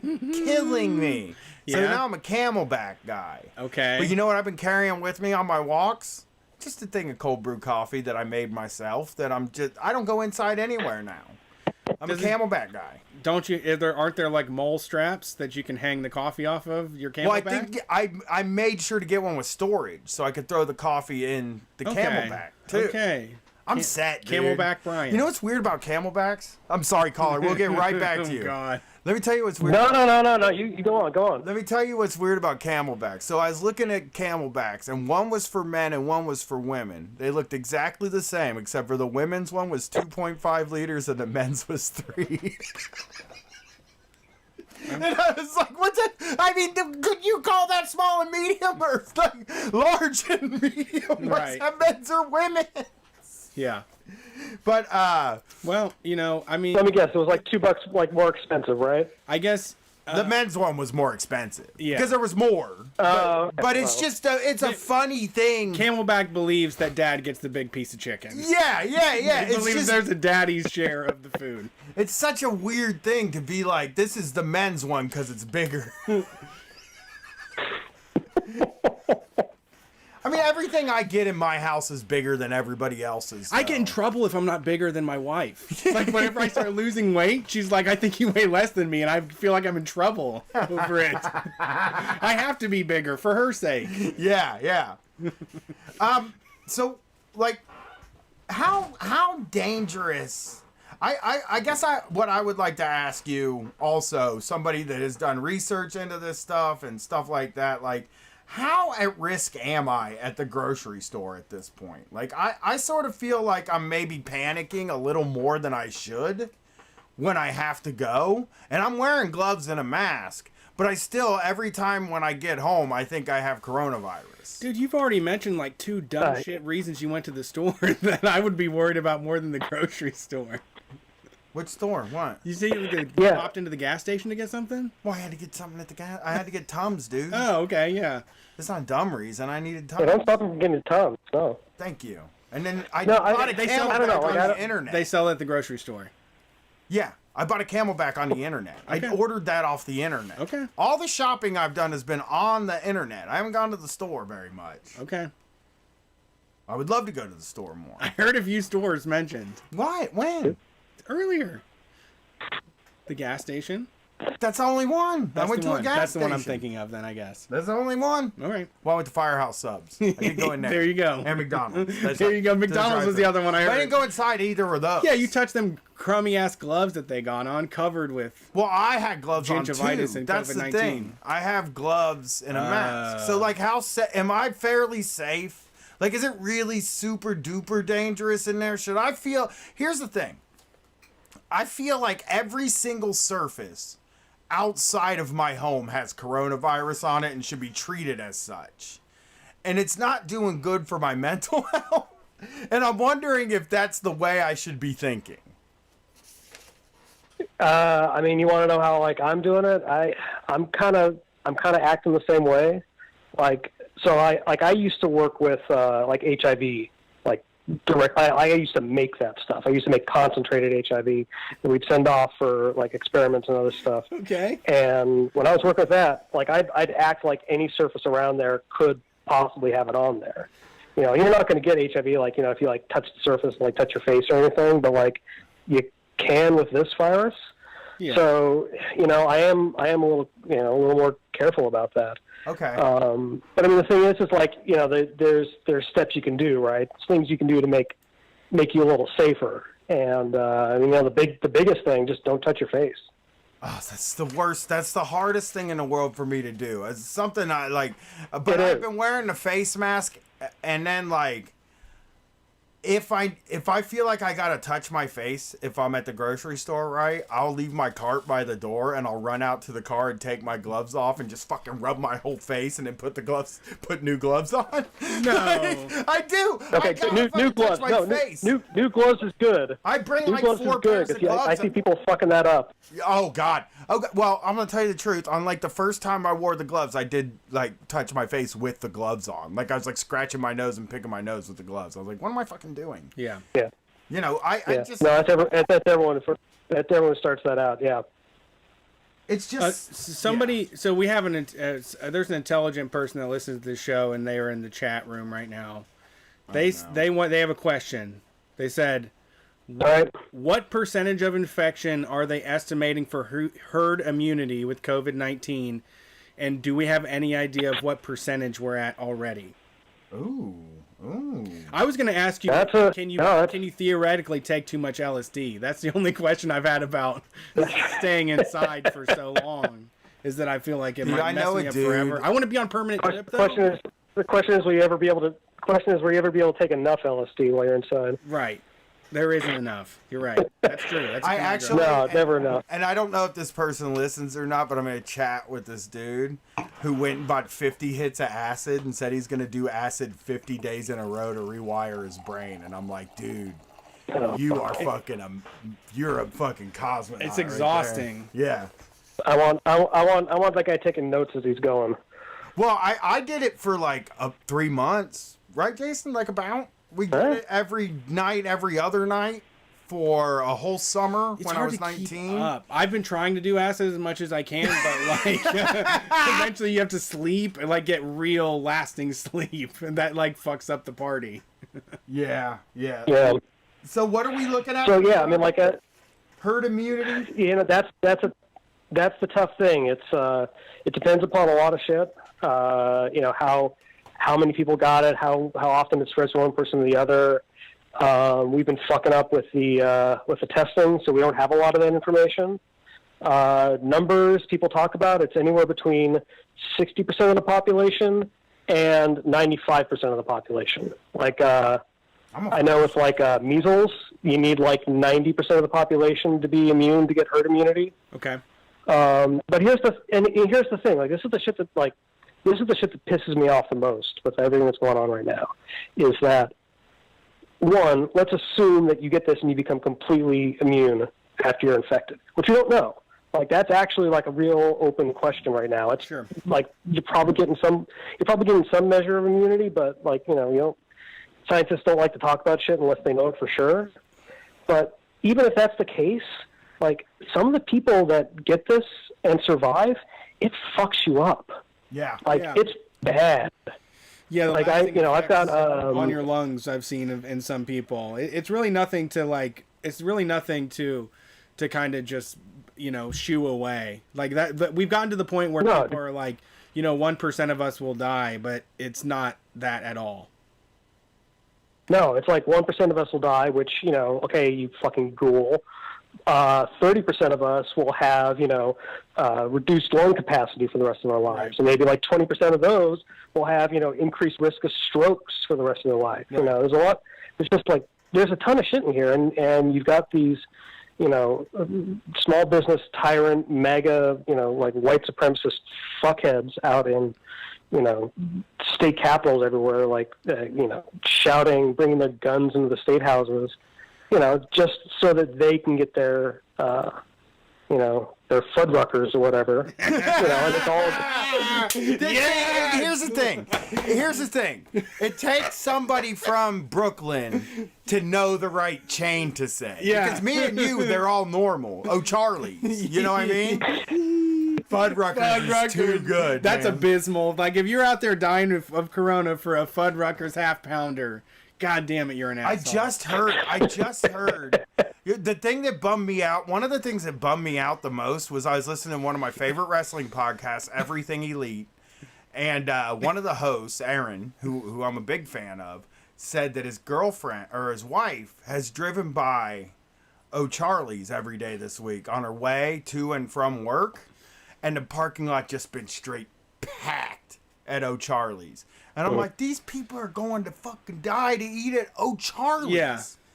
That To is have the sickness. That's an teenage- American sickness. To have people heat up microwave food in the back and bring it out to them and give them like a fucking margarita flinger to go along with it. Yeah. Like, For me though, like, if like, okay, whatever, you want to risk your life, like the, you want to go risk your life jumping out of an airplane, like, you're. I'm sorry for your family, but like, you made a choice doing that, right? Yeah. These people are going out there and they're putting at risk the people at O'Charlie's heating up that food for them. Yeah. We don't need it. Like, that's the real thing. that's why I kept trying to explain. I think that people don't understand that explanation. That's like, well, people have to work so that you can go get your Kung Fu chicken kickers, And like, we need to like, you need to understand that those people shouldn't have to be at risk. They should have a so that you choice. can have. Yeah, they should have a choice. So that you can fucking have buffalo, a buffalo Pizza bombers. chicken parmesan sandwich. Yes. Fuck, I hate these people. Chicken parmesan with buff sauce. They just they just want to wander around a fucking Target. That's all it is, Mall food, dude. yeah. They don't want their country music festival to get canceled. Yep. They're going on withdrawal from yelling at the cashier. Yeah, I hate them. So they're probably yelling at the cashier though, like, "Fucking mask! What's wrong with you with the mask on?" That has happened. I knew it. I fucking knew it. Okies went wild. Yeah, no, there was the, you probably heard, like, Oklahoma, there was a town that had a whole mask ordinance. And, like, people started showing up and, like, pulling guns on people at the grocery store, and they the town backed down. It's so stupid. Yeah. I hate these fucking people. Yeah, that's where we're A at. quick update to everybody. Overwatch apparently has a thing called Mercy in it, so I can't find professional Mercy. No. Maybe I should just search. That's like- Maybe I should just search dudes playing Mercy. Yeah, that would work. So is Mercy like the knife kill in like Counter-Strike or something? No, it's Overwatch. Something about Overwatch. Courtney Caldwell could answer that for Okay. She could answer that for us. Okay. All right. Well, thanks for calling in, Mr. Scientist. We appreciate your input. And it's break time. Oh, go ahead. No. I mean, thanks for calling. I've been listening for a little less than a year, but it's been listening to you guys is eye-opening. Sometime I'll call in and tell you about how fucked up academic science is for a job. Nice. We'd love to hear it. Would love it. Thank you for calling, bud. All right, have a good one. Peace out. It's time for a breaky. Yeah, I'm ready for a break. I'm fucking laughing too hard. No mercy. Just not a single mercy game on YouTube. When he said Fuddruckers, that was the best shit ever. Because there's one open on the east side by my old house that will never go out of business ever. No, that's closed. Oh, is it closed? It's a back doctor now. It's pain management. What's the same thing? That's the same customer base. All they said was, we're on the old Fuddruckers. And they're like, oh, I know where you're at. Man, I loved Fuddruckers growing up. I went there on prom night, dude. Dude, the Fuddruckers. The Fuddruckers on the east side had a, what was it called? Rockman arcade game. They had the Japanese Mega Man fighting game. Yeah? Yeah, it was. How the fuck they get that? I don't know how they had. It was Rockman versus Dr. whatever Wily. I can't remember what it was called, but it was a fighting game that was from Japan that they only had at that Fuddruckers. So I used to always ask to go to that Fuddruckers. I heard they had I heard Fuddruckers got a veggie burger too. But if I think about a half pound of veggie burger meat, that just is disgusting still. I'm searching if there are any Fuddruckers within 100 miles of us. Don't you like thin patties? Nope. You like big patties? I like thin boys. You like a thin patty? Yeah. There's no Fuddruckers. I think we see them on tour a lot. Yeah. Poor Fuddruckers. You used to get 1 pound of beef between two pieces of bread. They took that away from us. 9/11 did that to us. That was 9/11. Coronavirus takes the Cheesecake Factory. Fuddruckers is taken by 9/11. Yep. They blew those planes into that nacho cheese sauce. Who's Flint still has them. Someone says Flint still has them. All right, we'll drive up to Flint and get Fuddruckers when lockdown's I want over. that veggie. I need to go to Fuddruckers now. I want to eat it. I'll bet you it tastes like pure fucking dog shit. And I remember it tasting like the greatest food in the history of the world. So we're going on break. Who's the songs? I don't know the song. Oh, let me get that for you. Somebody sent it to me today. They were sweet to me. It was the video game I played was called Rockman Power Battle. That's what it was called. Rockman. Someone in the chat. It's so awesome. People in the chat know exactly what I'm talking about. Rockman Power Battle. Look it up. So this music is by Concrete. It's by The Jump Off. And it's called Concrete, and they say it's an album was written while working overnights in a warehouse and becoming radicalized, and it gels with the messaging of the shows. So check them out. They're on thejumpoff.bandcamp.com. It's The Jump Off right here. I think.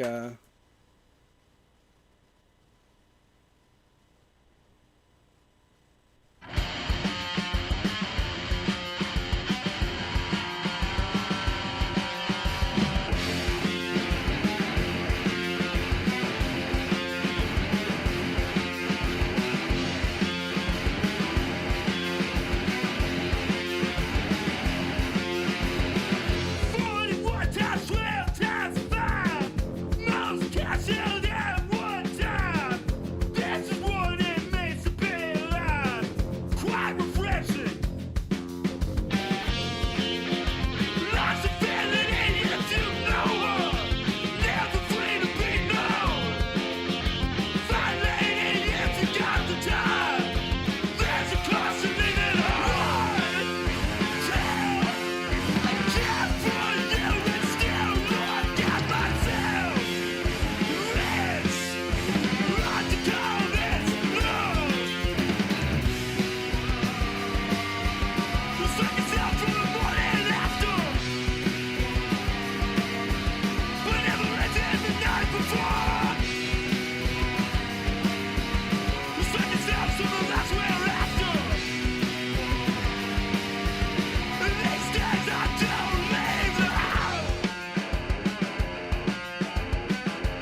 This motherfucker has kids playing Mercy against each other at his dojo.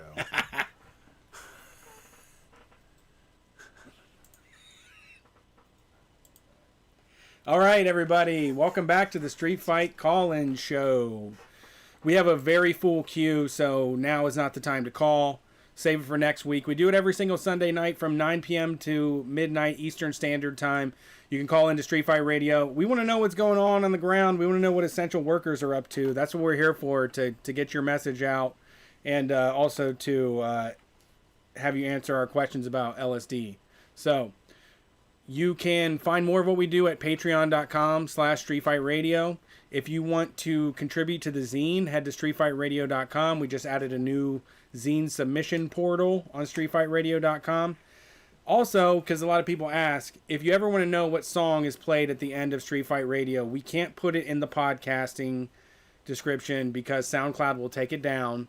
But if you go to StreetFightRadio.com, and all the show notes is all the songs that we've ever played. So please enjoy. I am Brett. He is Brian. And who were we listening to, Brian? You're in charge of music. Today? Yeah, well, I don't think about it. Fucking own it, dude. I don't think about that. Oh, here we go. Let me get back in my messages. We just said it. I'm trying to think now. The Jump Off. The Jump Offs. Yeah. And it was Concrete was the album. Concrete by the Jump Off. Also, listen to Lil' Kim Jump Off. You ready to take some calls? Sure, yeah. All right. Thanks for calling Street Fight. Who are we talking to tonight? Hey, this is Jake. What's up, Jake? What's up, Jake? How you doing tonight? Oh, not too much. Yeah, I was just going to call in. I got a couple small business things to report from Maine during the whole pandemic thing. Hell yeah, I love to hear Yeah, I don't have, like, much really going on because there's, like, nobody here. But we were, it's like doing they laid everybody kind of off and everything. I do solar installation, which I don't really think is a necessary service, but whatever. I agree. What do you do? Solar. What was your job? Solar. Like solar panels? Solar panels. Installation. Oh, Yeah. okay. My bald head is a solar panel for my love machine. Penis. Okay. Sorry. That's good. I'm glad for you. It's green. Happy to hear you're doing some, good Green things in your life. But you're right. Are you selling it, or are you're doing installations then, right? Yeah, no, I'm doing installations. I don't talk to customers, dude. That shit sucks. Okay. No, fuck that. It's a lot of like rich people. Like we did one for the guy that like started Android. Like he has like a summer home here, but then he bought an island as like a second summer home. Neat. And shit. So it's a lot of like assholes that I don't really want to talk to. Yeah, I heard that immediately as soon as you said that. Yeah. Yeah, so it was pretty cool this past like month or so because we took off and our boss was trying to get us to all go through, and then me and one of the electricians were kind of like, well, we'll wrap up this like big thing because we've been here for like 9 months and we have 2 days left, but then we're gonna like not come in anymore. And then we got like Maine made it really easy to get on unemployment, and they did like the extra 600. So we were all like doing pretty good. And then our boss sent out, and that was like a month ago.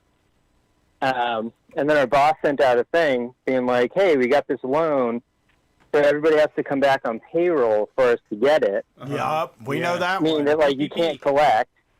Yeah. Yeah, So people. they're just going to get away with getting everybody back, getting that loan forgiven, and then just like they just don't have to pay payroll for a couple months by the end of the year. Like it's just free money to the small business tyrant. Yeah, because they're not raising your pay or anything. No hazard pay or anything like that. No, God no. But you God no. But you have to find something for your people to do. That's the other part, is that like you have to find something to do. Like I looked into it, I was like, figuring out how we could like rip off the government with the salary reimbursement, the PPP program, and it was just like I can't justify anybody working for me. I can't imagine going out of my way to prove that people are working during this time. We had Katie, right, and Rachel. Yeah, but we're not doing the stuff that they did. Right. I mean, we had people on the I got like a huge one. Yeah, I got like a huge long email about it that was like Uline quality. I'll have to like send it to you. I thought about like trying to read it, but it's like it's a lot. But yeah, talking about how like, oh, we've been deemed essential, and we were just like being nice to let you guys like not come in and stuff. And it's like you gotta really kind of stretch it to say that like within that definition we're like actually essential or whatever. Yeah. They've all been doing that. Yeah, so it's just, and I was using that extra money to get my car fixed. Because my car threw a rod a couple months ago. Yikes. So I was bumming rides in. And the kid I'm bumming rides in with is on immunosuppressants. So he's like high risk, you know. Yeah. And he was trying to talk to him as well, being like, hey, can I just like not like come in? Like this is probably isn't a good idea. Yeah. And like they basically were just like, yeah, we don't care. Like in response to like, I'm on immunosuppressants. Like I shouldn't just be driving all around the state. Like, well, there's touching gas pumps all over. Right. I mean, like all that matters to these people is the legal ramifications. So if the business says they can be open and there's no protections in there for immunocompromised people, like they just have to blow right past it and just be like, I don't know, I guess you don't work here anymore. You know, you're a voluntary quit and now you don't get fucking unemployment. Yeah, and that's what happened to the electrician that we were like kind of the last two. And we were just like, yeah, we're going to take off. But they guilted everybody else into it. And I think it's just that we've been there like long enough to like, I don't know, not fall for the guilt trip, you know, from them. Because like they just do it every other month, you know. Right. Like, I mean, it's with the arena. It's like crying wolf. Yeah, I mean, your business. I mean, yeah, the people in charge of your business are going to keep doing their same old dysfunctional shit even during these times. Yeah, they're gonna get a break on. They're gonna save money and cost everybody else money. But yeah, no, it's pretty wild. And like the one guy too that was like, yeah, like I don't care if you're on immunosuppressants or whatever. It's like an anti-vaxxer and shit. Like fucking like wild yuppie type, you know. Yeah, that's so it's just wild. It's like, dude, I'm kind of like always questionable around you, frankly. Anyways, like you could be carrying all kinds of shit, like on just any given day. Yeah. But I know the cable companies are still going at it too. I have some buddies that used to work at the cable company, so I was gonna ask them to call in.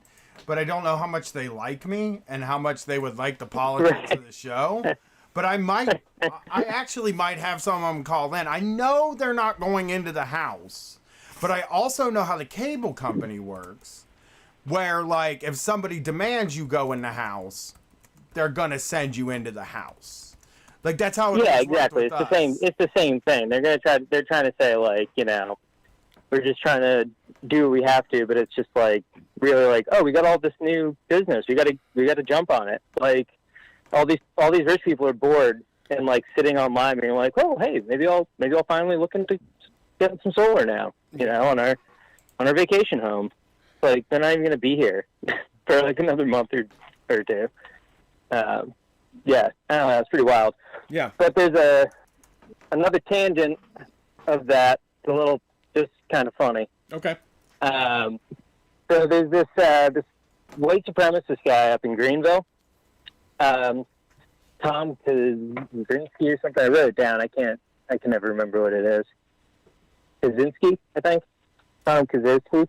And so Tucker Carlson also spends a lot of time up there, like in Fox News. He's got like a vacation spot up there.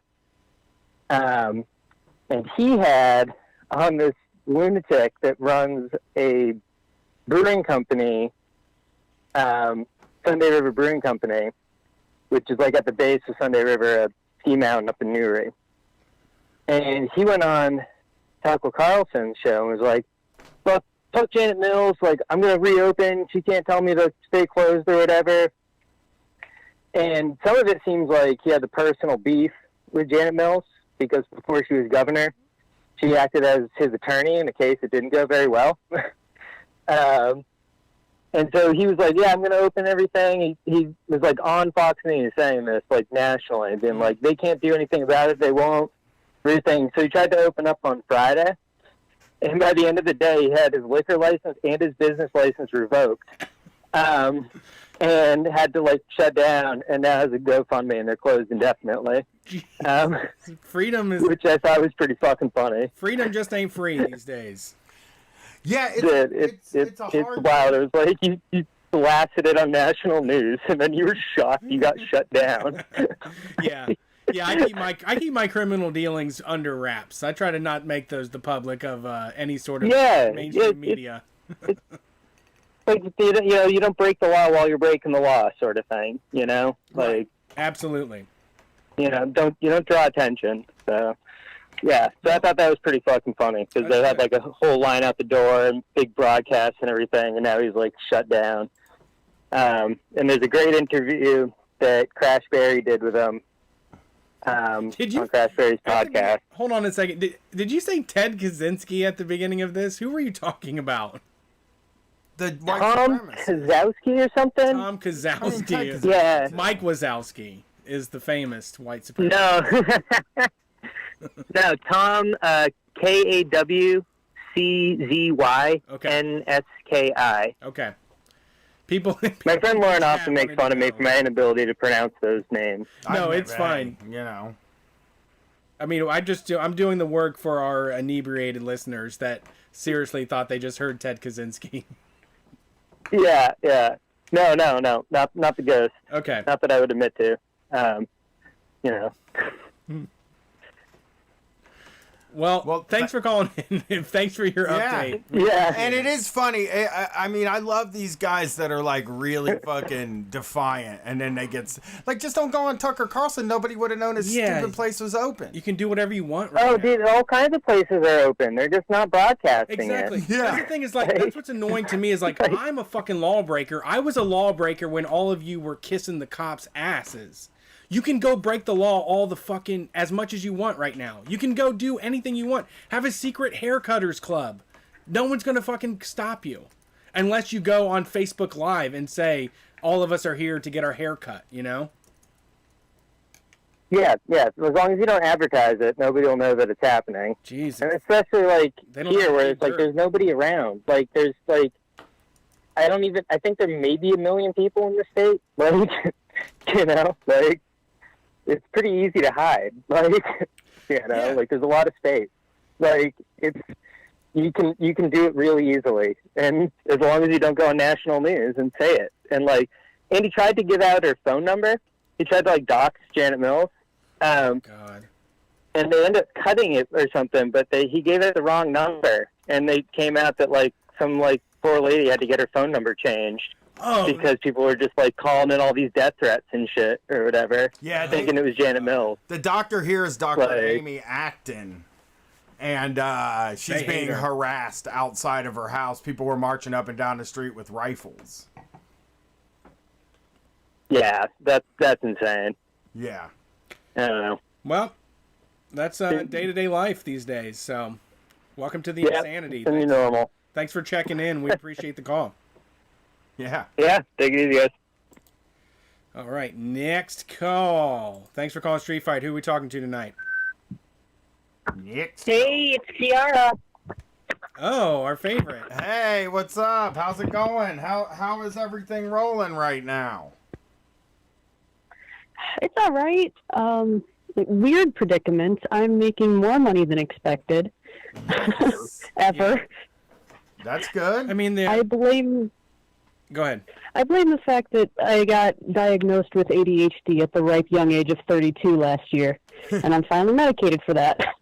Yeah. I mean, I am like in two ways here, because like like I am working more, but I almost now I've gotten to a point where I'm like, am I like doing too much? Like, am I overexposing and shit like that? I'm doing everything. Yeah. I'm gonna be on Citations Needed this week again. Yeah. Big guest. Woo woo. Oh yeah. Congratulations. Yeah, I went on that show and people still bring it up. That makes me feel good. So yeah, but yeah, I can't get shit done. I mean, that Adderall sounds like a real miracle thing to me because like I can't focus on stuff, but it also seems like it would make me feel like my heart was beating out of my chest and I'd want to go hide somewhere. I was worried about that too, so they gave me the low dose, the 7.5s, and I cut them in half, and I take half in the morning and half with dinner, and I do fine. I haven't really had hardly any panic attacks because I can actually get my goddamn daily list done, so there's not all the shit that I can't do hanging over me anymore. Right. You don't feel overwhelmed. That's awesome. That's awesome. Yeah, Right. get on that speed. You need to get on it. I mean, go see a Medical doctor. cocaine. I like regular cocaine. It's like when I do cocaine, I'm like, shit. I think that this is like an actual real drug that you can get prescribed for that will make me like productive on a more regular basis than, scoring drugs. Yeah. Yeah. Right. So you're getting your work done So- and making some cash. I wanted to... Yes. I'm looking at, trying to buy a house. So we're poly, and me and Giant Space Ants live together, and we want to get the rest of our polycule sort of living together. So I found this like 5-bedroom house in our price range, like looks super awesome from the outside, but there's no pictures of the inside. So I call, I'm like, hey, I'm pre-approved for this much. Can we see it? I want to do a virtual tour. I'm not going to, go somewhere. Mm-hmm. And they're like, oh, yeah, sure. We'll get the realtor to call you. This is Zillow, so you have to go through Zillow to actually get to a realtor. I don't know why Zillow gets to play middleman, but whatever. Okay. So I get a call a text, actually, from the Zillow agent, and she's like, hey, they said they're not going to do a virtual tour because there's a family living there right now. So I'm like, you didn't tell me that in the listing. I'm not signing up to kick somebody out of their house. I'm not signing up to be a landlord because these people are renting month to month. It's not their house that they're living in. Oh, shit. Yeah, that's different. Yeah. Yeah, so it's a duplex. Like, there's 2 kitchens and 2 living rooms, but they're claiming that it's a single-family home in the listing. Right. But clearly it's not because there's another family living there. And you're supposed to... Are you buying half of it, or you're buying the rights to all of it, including, like, you're buying, like, renters as well? They're not sure. I asked, are these people occupying some of the 5 bedrooms that this listing claims this house has? Yeah. And Zillow says, I don't know, I'll ask. And I said, well, are they going to be moving out if I move in? And she said, well, that would be up to you. And I'm like, no, that would not be up to me. I'm not fucking putting people on the street during a goddamn pandemic. Yeah. It's up to them. Like, do they even know the house is up for sale? My neighbor's moving. Shady as fuck. My neighbor's moving out. The people I share the building with, they're moving again. Mm-hmm. My neighbors move like crazy. I don't know why. I'm a pleasant person to live next door to, but yeah, they're moving. Must be haunted. You know what's cool though about it? I'll say this: my daughter's best friend is her mom's looking at the apartment, so it's like a nice little thing. Nice. They can sit across the yard from each other.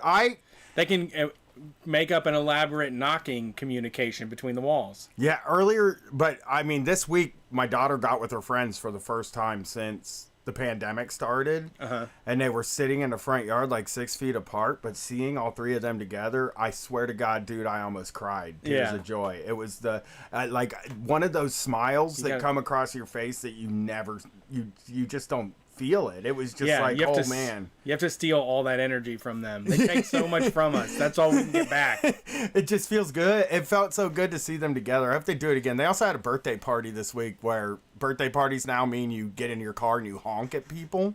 Oh. And it was at 11 a.m., which would have had me furious. Like when I recorded that episode of Chapo, there was a birthday party for my next door neighbor.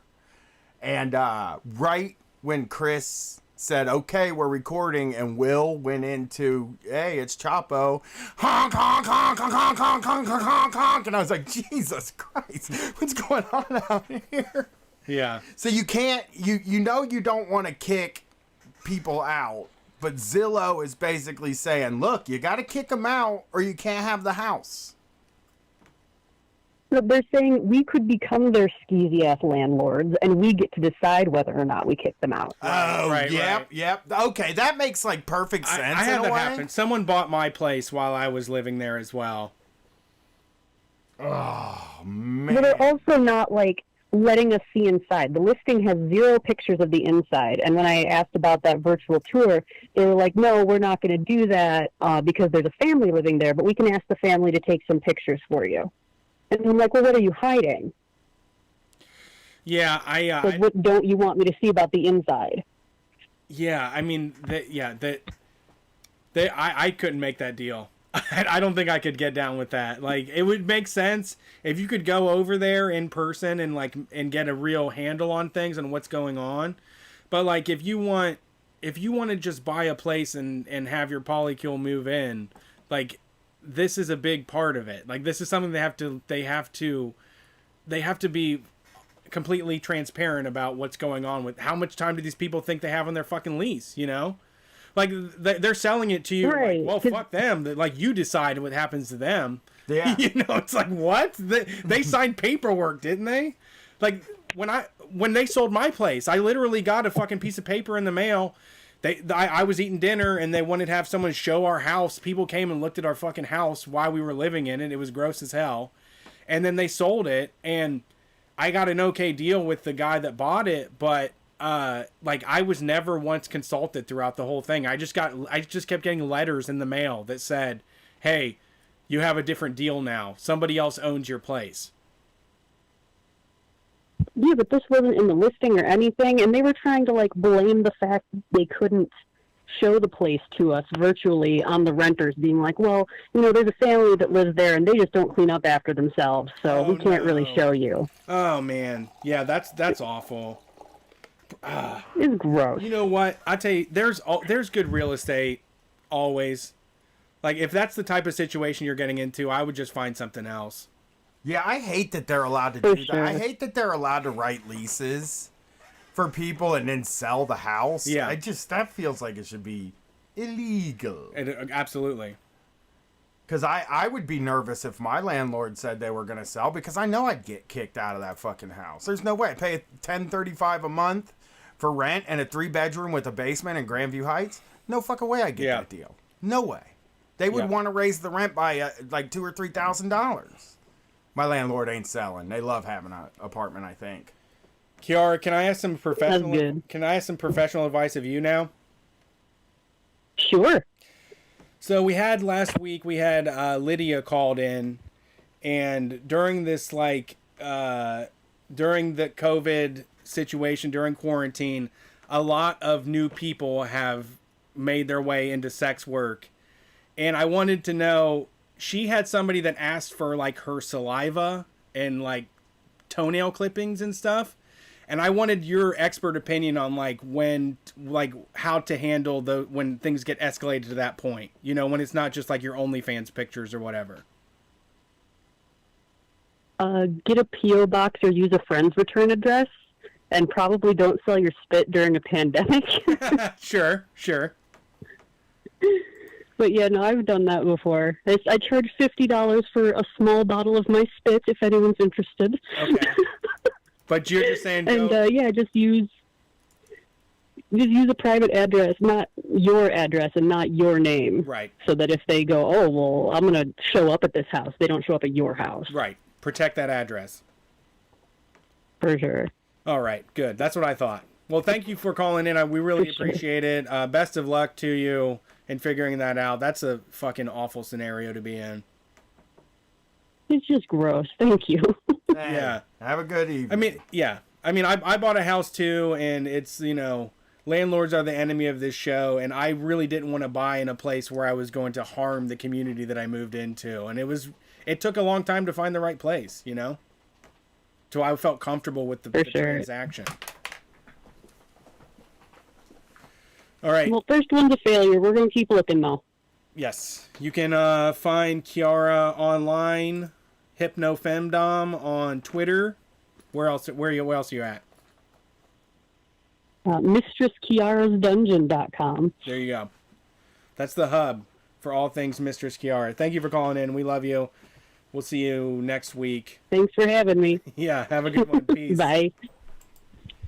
Yeah, there was even times when my realtor showed me places that were like in up and coming areas, aka gentrifying, and I was just like, dude, I'm not into this. You're never going to sell me on this. I'm not going to think it's a good idea to buy this like grossly underpriced house in this bad neighborhood. Like, that's not what I want to do. No. I mean, I couldn't kick somebody out of their house anyway. Oh, I know. Like, I don't have it in me. That's like literally 100% of my therapy for 3 weeks is that I don't tell people that I can't confront people. Like, I don't think I could be like, you have to move out of here because I want to live here. Yeah. You know? Yeah. Seems brutal, really. I don't want that either. Like, yeah, I just want to not pay rent to somebody. I don't want to be in charge of your living situation at all. All right, next call. Thanks for calling Street Fight. Who are we talking to tonight? Hey there, can you hear me? We can hear you. Hey there, this is Jason from Portland. I've called in a few times. It's been a long time since I've called in. And I guess I got a choice for you guys. I've been volunteering a lot lately, and sort of like it was like a bullshit conversation with one of the volunteer coordinators, or I can talk about how like a bunch of people who were supposed to be training with the public transit company got suspended from work. Oh my God, those are tough choices. Go with the first one. Okay, so I've been volunteering with a homeless shelter here in Portland. Not trying to name it so that way no one gets any flack here, but so long story short, most of the volunteers at the shelter, they like in the past they've never really had consistent people, right? Because it's like, most people are working, they'll do a day here and a day there. And, the people who end up serving all the food and shit are the residents there. It's like, some of the people who are sort of doing the halfway program, they help do the, like, meals that get handed out to people. Okay. But with the pandemic, fucking every day, like, the same 10 people, just like, randos, they always show up. We always show up for dinner, like, pretty much every day. To help hand out meals. Uh-huh. So it's like, naturally over time, like these volunteers, they're going to start making friends with the residents there, like how people do, and it's like a good thing because, helps you cooperate, have a good time. Well, so, I mean, it's undeniable. I mean, there's a connection between all of us whenever we're around each other. I mean, that's why we're all going crazy in our house, whether we want to say it or not. Oh, yeah. Go into the grocery store once a week, or like Brian does once every single day. That's like not anymore. That's an anchoring point for a lot of us emotionally. Yeah. And I mean, going to the store, I think like going to the store is like our church. In a weird way, it's like the only. No, you're totally right. I mean, it's not like I'm not trying to be like, hey man, you know what I mean? But it's like I don't see other people unless I go to the fucking store. I don't even like talk to those people. It's a ritual. You do it every time. It is, yeah. and it's hard to imagine a world where that's like not something you do. I guess like it sounds pathetic, but I do feel like, Brett, you a long time ago were saying that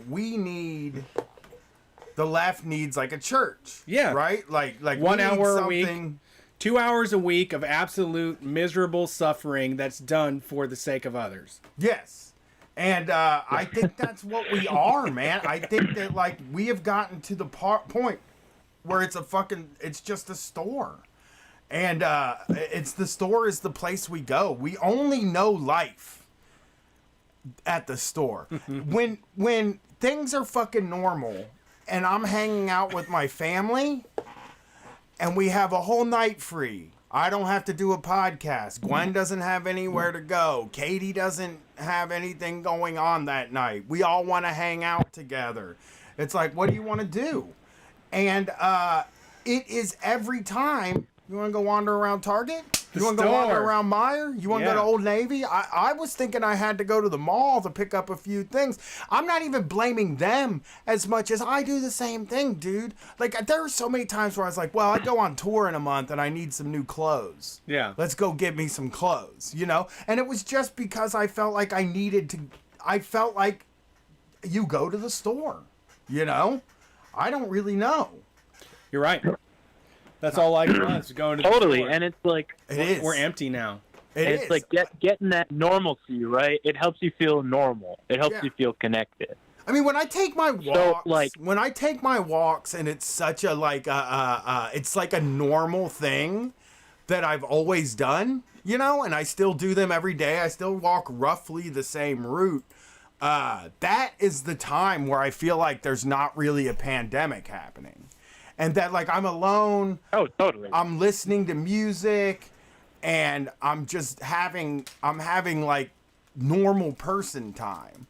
But as soon as I get home, I strip off all my clothes and take a fucking shower, and then it all gets back, and it's like, fuck. And you shouldn't have been around all those people. You start thinking about all those strangers' faces that you saw, and they're filled with bacteria. Well, I told you this Wednesday. Like, the other day, I wanted a fucking, the thin ice. I wanted skinny ice cubes that fit in a water bottle. That you can put your straw through? No. That you can fit in a water bottle, because a water bottle has, like, a top like this. Okay. A small top. Thin ice cubes. I wanted those thin The long ice ones. cubes so you could stick them in there. And in normal times, I would just fucking drive to Target and buy the goddamn thin ice cubes for $2. But, like, instead, it was just like, okay, maybe next time I go to the store, I'll get some thin ice cubes. And then I was like, this must have been what it was like to be one of the pioneers. Yeah. Or settlers. Oh, yeah. You know? They had to wait for thin ice. They'd have to wait 2 weeks to get thin ice. I know they're colonialists or whatever. I'm just being a joker there. But, you know, I do. I really... I think that that's what I think I understand about the protesters, is that the protesters really just want to go to the store because they never go to the store. Right, but they hit the wall. Like, they didn't do any sort of introspection. They didn't say, why am I only finding validity in my life through purchases? Yeah. Why is my day-to-day life completely designated upon the opening hours of CVS? Because I go to CVS every morning before I go to work or whatever it is to get my coffee or whatever fucking Mountain Dews for the day. Or cold brew. I need to stop at Starbucks to get Every my cold single brew. day. It costs like fucking $5 to make 6 days worth of cold brew. Yeah. You know? And that's what I was doing, and I started making my own. I might not ever go back. And like, well, it's just they're not open anyway, and it's like, that's one less place I have to go into. So basically, I'm spending my whole day outside, and that feels safer to me. Yeah. But yeah, it is a really odd thing. I saw a post of these three women, these three white ladies. Not women, white ladies. Yeah, white ladies. There's a women. Yeah. But I saw this of these three white ladies, like the real kind of white lady. May I speak to your manager, Karen? A Karen, a Becky, and a Sharon. So they're standing in the parking lot at Target, and they're like, we're not going to let the virus win. We're going to do our Saturday where we wander around Target for a few hours. Oh. I'm like, dude, there isn't even a few hours worth of shit to look at in a Target. What are you doing? Why are you doing this? Chatting. Yeah. We'll do that out on the fucking front porch. Yeah, you can 5 feet from each other. Anywhere. 6. Sorry, I don't want to. But yeah. I'm sorry, I went off on a tear there. Yeah, that's a wild one. I forgot. No, it's all good. Honestly, plus one on that cold brew shit. My mom, she used to get Starbucks she was like a pediatrician, and she was getting like coffee every day before work. And she was saying recently, it's like, honestly, I don't think I'm going to be doing that anymore. I think there's a lot of people who are like realizing that some of the little stuff that they were just doing in their routine is like stuff they don't actually need to do. That's the call from the beginning, like the transition of being like, what is serving me? What am I holding on to? Like, I say I'm a morning person until I get my coffee, but I've had my coffee disrupted for a fucking whole month I now. can make it. I know how to make it. I know how to make this stuff. I went on the internet and I learned how to make bread. Yeah. I learned how to make coffee. I learned way you like it. How to do all this stuff, and it tastes good. I really think that let's just pretend that everything goes back to normal tomorrow, okay? Or in a month. Let's pretend that, like, life is exactly like what it was like last year at this time next month, okay? I think that, like, they would call it an economic depression because if people have changed their habits and have decided, well, it is cheaper if I make cold brew at home. No, what you're getting at is the problem of all millennials is that we spent all of our money at the coffee shops. But what you are quick to find is that if we stop spending all of our money at the coffee shops, everything falls apart. I mean, the whole thing is fucking gone.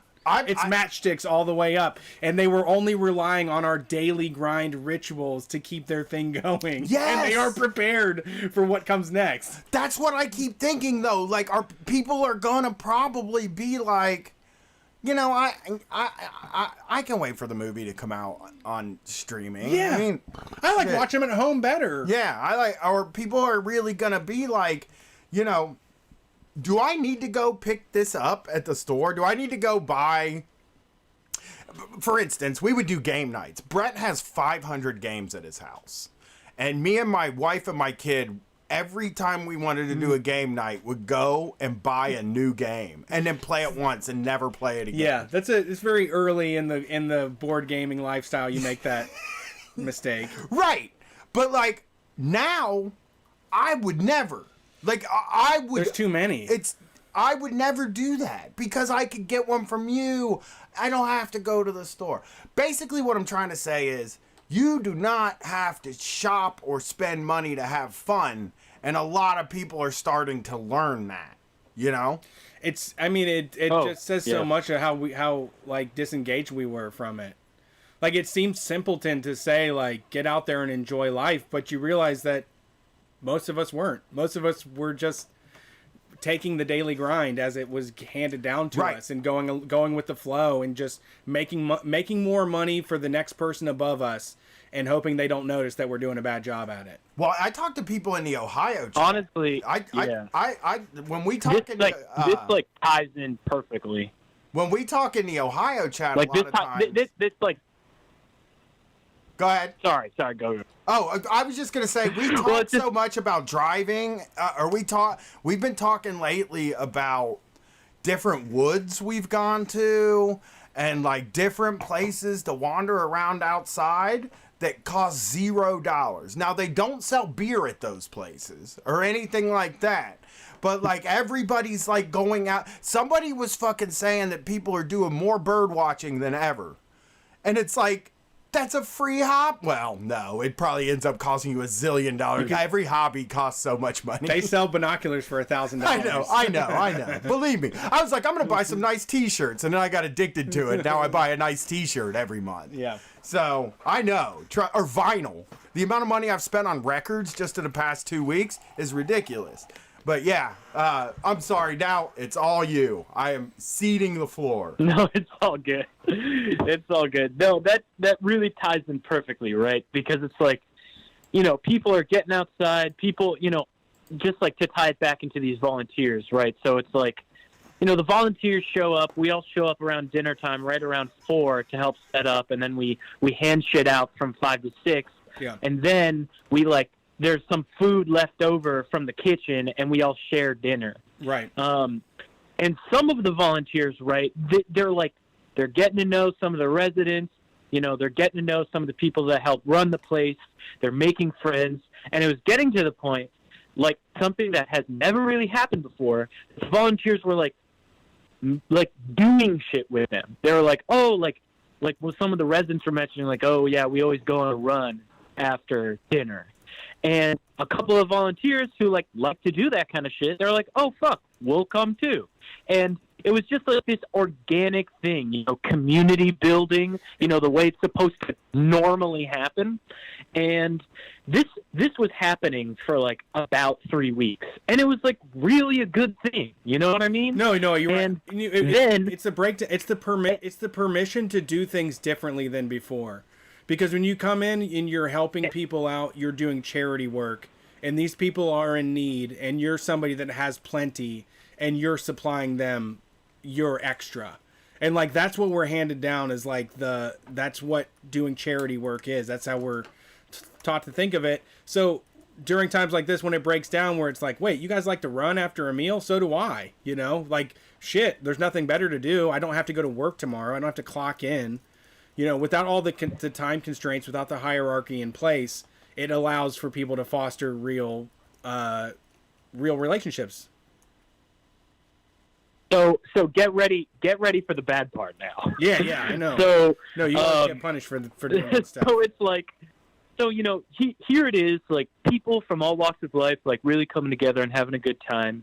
And also, just like a side note, you know what I mean? It's like these residents, they're probably in the halfway house program for like a year and a half, and they do the same thing every day and see the same people every day. So like getting the opportunity to do things with new people is like not really a chance they get. Sure. So here we are in like this really golden moment, and the fucking caseworker who works there, who like works for the government and like liaises there at the halfway house / shelter, they sort of caught wind of this, and they did not like it at all. They were serious? Like, so here's. I'll say what happened, and then I'll talk, and then I'll like mention the subtext, right? So it's like what happened was we got more calls to go. Like one night. Just so you know, we have more calls. I'll be quick. Well, we did this. They rounded up all the volunteers, and they said, you know what? You guys can keep going on a run. You can keep doing that, but we're going to have to schedule it now. We're going to have to add, like, paperwork and a sign-up sheet for this shit. And, like, and they also just, like, poo-pooed, like, they cast a big, like, dark, like, undertone on, like, you know, you really shouldn't get, like, you can't be, like, having close relationships with any of these people. Which, like, totally threw us all off guard. And, you know, and what pissed me off the most, right, is, like, they clearly what they're worried about, like, if I really had to take a wild guess, was they were worried that maybe, you know, something like intimate or romantic, like some people might make out or like go on a date and fuck or something. That's what they're worried about. Or they're worried about like something like maybe more intense happening and then it going bad. But instead of like just coming out and just saying that, instead they're just going to take this small thing, this small normal thing, and make it worse. So that way, they make it seem like they're doing their job and earning their paycheck. It fucking pissed me off so much. Yeah, that's fucked up. Yeah, I'm that sorry. fucking Yeah, I sucks. hate that. When you find, like, some sort of common ground and you're, like, having this amazing experience and then management comes through with a whole bunch of rules that tells you everything that you liked about that was fucking wrong. I mean, they also are probably thinking that you're going to, like, somehow these back alley scallywags are going to convince you to buy them drugs and alcohol or something to get them back on the wagon. Oh, or something. yeah. You're like you know, and that is you're right. I mean, like, that's what they don't want to deal with. When you do a lot of that charity work, it is really hinges on the idea that the people doing the charity work think they are so far above the people that are receiving the help. You know. Yeah. And it was like, honestly, such a depressing moment to like see that someone who like works every day with these people thinks that it's like not okay for them to make outside the establishment. It was like a real bummer. That sucks. And yeah, so that's my bad story That's for a today. perfectly Street Fight story. I mean, that was great. You started off by trying to do something, and then you got reaffirmed that society has a bunch of fucking ugly undercurrents. So that sounds like a perfectly Street Fight story. All right. Thank you so much, guys. Fuck the system. Fuck middle management. These people are just they're make work jobs. They just make work so that way they feel like they deserve the money they get. You know what? But, let me say this, I guess, as you're going, is that as long as we're able to identify this stuff, because there has been an influx of feel-good politics and HR in the company doing woke stuff, it is we should always have our bullshit detectors up all the way and voice that kind of stuff to everyone around us, because people get confused when a charity organization starts saying you can't be too charitable, or you can't see the people that you're doing charity with as equals. We need to speak up. We need to speak up in those moments, because it's very easy to just go with the flow, and there's a few of us that step back and are skeptical and ask the questions and need to create the kind of disruption of that kind of thinking, Yeah, totally. Well, have a good one, brother. Appreciate it. Call back anytime. Yeah. Peace out. Have a... Oh, I cut him off. Oh, geez. Now you got to feel guilty. So I don't. think okay, thank you. Next call? Next call. We've got enough to go to fill us up for the rest of the night. I think we'll come in on time. Don't jump in, No motherfucker. jump-ins. No jumping. You know we're softies. Don't jump in and make us feel like we have to do it. We got about 40 minutes left. I hit talk. I'm not getting the call. Oh, no. Where's it at? There you go. Oh, no. Hello. Who is this? It's Kumar Salahi from Delete Your Account. Our favorite, one of our favorite boys in the world, Kumar Salahi from Delete Your And Account. I'm here also with the lovely Hannah at my humble abode. How's it going? Hey, I'm great. Brett just went to the bathroom, so you're only talking to Brian currently, which is fair. Because, No worry. Because I spilled kratom down the front of my shirt and I had to leave earlier and clean it up. So that's how we trade these things off. How's it going? How's everything doing? How's the lockdown in San Francisco? Oh, I mean, we're over here on the East Bay side of things. My behavior has basically not changed at all. I realized I was already doing social distancing more or less. So, frankly, I'm not sad to see shaking hands go the way of the dinosaur. In a more sort of professional vein, I'm also really looking forward to conferences, like traveling all the way to fucking Indiana or whatever, just to present about the alienation of society in some German filmmakers' work. And to me, social distancing is the real cancel culture, because everything that I was dreading going to has been canceled. And now my in fact, it couldn't, in some ways, and I don't want to downplay how horrible this is, obviously, because normally I'm like a fucking sicko. I'm not necessarily I have I struggle with mental health issues a lot, I'll say that. And so in this case, I almost feel like Kirsten Dunst in the movie Melancholia, where her kind of severe depression makes her uniquely suited to the impending apocalypse. But in general, I feel like I could come out of this in terms of just my personal selfish interests ahead, because this tackles two of my biggest fears, right? No shaking hands, no traveling unnecessarily. When I have nightmares, I have horror-themed dreams, and those are fun. Those are about ghosts and aliens and shit. And then I have nightmares, and these are about two things: travel and other people's germs. So I guess I'm especially glad that we clean airplanes now. It's just started. Yeah, they just started that this year. 2020, they started cleaning them. It sucks. Real good.